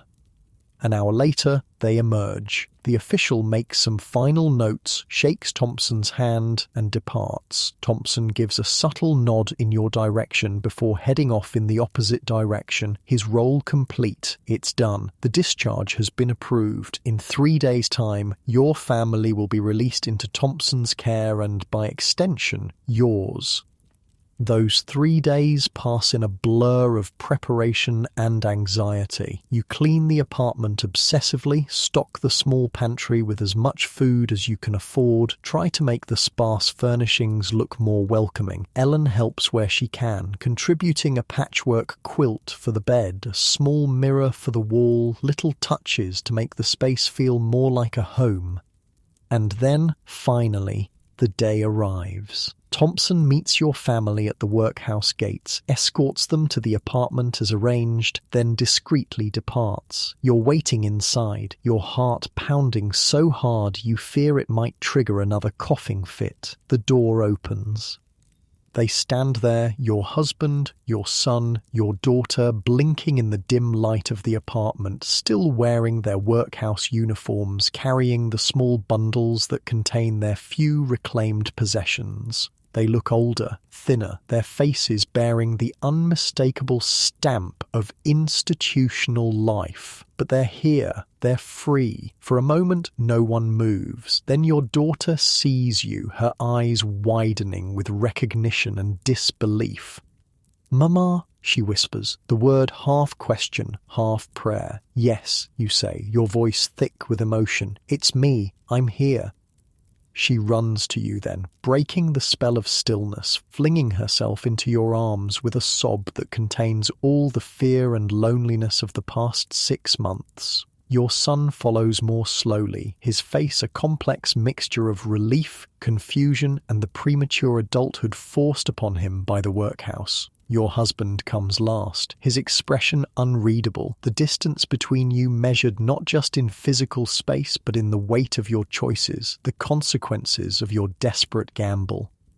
"You left," he says simply. "To get you out," you reply, holding his gaze steadily despite the tears threatening to spill. "All of you. There's a moment when it could go either way, when the hurt of abandonment might overshadow the reality of rescue." But then he nods, just once. Acceptance, if not quite forgiveness. "You did," he acknowledges. "We're out." It's a beginning. If an uncertain one, there will be adjustments, explanations, the slow rebuilding of trust. There will be practical challenges to finding work for your husband and son, establishing a new life outside the workhouse, evading authorities who might still be looking for an escaped inmate. And hovering over it all, the shadow of your illness, the knowledge that this reunion, however joyful, is temporary. The consumption continues its inexorable progression, a fact you can hide for now, but not forever. But that's a concern for tomorrow. Today, in this moment, your family's reunited. You've accomplished what seemed impossible 6 months ago, escaped the workhouse, earned enough to secure their release, created a space, however humble, that is yours rather than the parish's. As you embrace your children, as your husband moves tentatively into the apartment that represents your collective future, you think of all the others still behind those workhouse walls. Ellen's success and yours are exceptions, not the rule. For most, the workhouse is not a temporary hardship, but a life sentence, a slow death of spirit, if not always of body. The system itself would continue for almost another century. Workhouses weren't officially abolished until 1930, and even then many continued operating under different names well into the 1940s. Only with the creation of the modern welfare state after World War II did the last vestiges of the workhouse system finally disappear from British society. But individual escapes, individual triumphs against the system occurred throughout its long and grim history. Not just physical escapes like yours, but spiritual ones-people who maintained their humanity, their dignity, their capacity for compassion despite the institution's systematic attempts to strip these away. Charlie Chaplin, whose mother was confined to the workhouse when he was a child, transformed his workhouse experiences into art that moved millions. Mary Seacole, who faced the workhouse in old age despite her service as a nurse during the Crimean War, found supporters to rescue her from that fate. Countless others whose names aren't recorded in history books found their own paths out, or at least their own ways to endure with humanity intact. The legacy of the workhouse is written not just in official records but in family histories, including, perhaps, your own. The shame and stigma associated with the institution led many who experienced it to remain silent about their time there. Even today, many Britons are unaware that their great-grandparents or great-great-grandparents spent time in the workhouse, the fact carefully excised from family narratives. But the DNA of the workhouse, its assumptions about poverty, its distinction between deserving and undeserving poor, its use of assistance as both carrot and stick continues to influence social welfare policies and attitudes toward poverty in the modern era. The debates about how society should care for its most vulnerable members, about the proper balance between support and self-reliance, echo those that surrounded the workhouse in its time. As night falls on your first day of reunion, your family gathers around the small table for a simple meal bread, cheese, a vegetable soup made from the cheapest produce in the market. It's meagre by outside standards, but a feast compared to workhouse fare. You say a grace that feels genuine for the first time in months, gratitude unmixed with the bitter irony that tinged similar prayers within those institutional walls. After the meal, your children explore the tiny apartment with the wonder of those who have been confined to strictly regimented spaces for too long. Your daughter exclaims over the quilt Ellen contributed, running her fingers over the colourful patches as if they're rare gems. Your son examines the construction of the table and chairs with a craftsman's eye, already improved by his time in the boot shop despite the circumstances of his training. Your husband sits quietly by the room's single window, looking out at the narrow street below, perhaps still adjusting to the reality of freedom, of choice, of a future not dictated by workhouse bells and rules. You move to join him, coughing into a handkerchief that comes away spotted with blood. A reminder that your time together will be shorter than any of you would wish, but it will be real time life on your own terms, not those imposed by the workhouse system. What now? He asks, softly, not looking away from the window.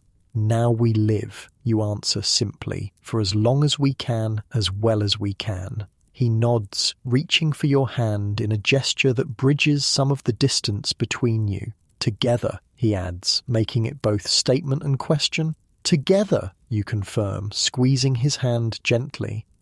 Outside, the sounds of London continue, horse hooves on cobblestones, distant shouts, the general murmur of thousands of lives being lived in close proximity. Inside, your children's voices rise and fall as they talk about their plans, their hopes, the simple pleasure of having space to move freely. It's not the life you had before the workhouse. It's not the life you might have chosen if given true freedom of choice, but it's life real, unregulated, full of both hardship and possibility. And after the workhouse, that feels like miracle enough. Unlike your comfortable bed now, with its soft pillows and warm blankets, the bed you'll share tonight with your family is narrow and hard, covered with a borrowed quilt rather than fine linens. But it's yours, not the parish's, and that makes all the difference in the world. As your eyes grow heavy with the day's emotional exhaustion, as your body relaxes into the first truly peaceful rest you've known since before the workhouse, a thought drifts through your mind. The workhouse was meant to break you, to punish you for the crime of poverty. Instead, it revealed a strength you never knew you possessed, the strength to endure, to escape, to rebuild. That strength, passed down through generations, is perhaps the most important legacy of all. Sleep well, knowing that the workhouse bells will never wake you again.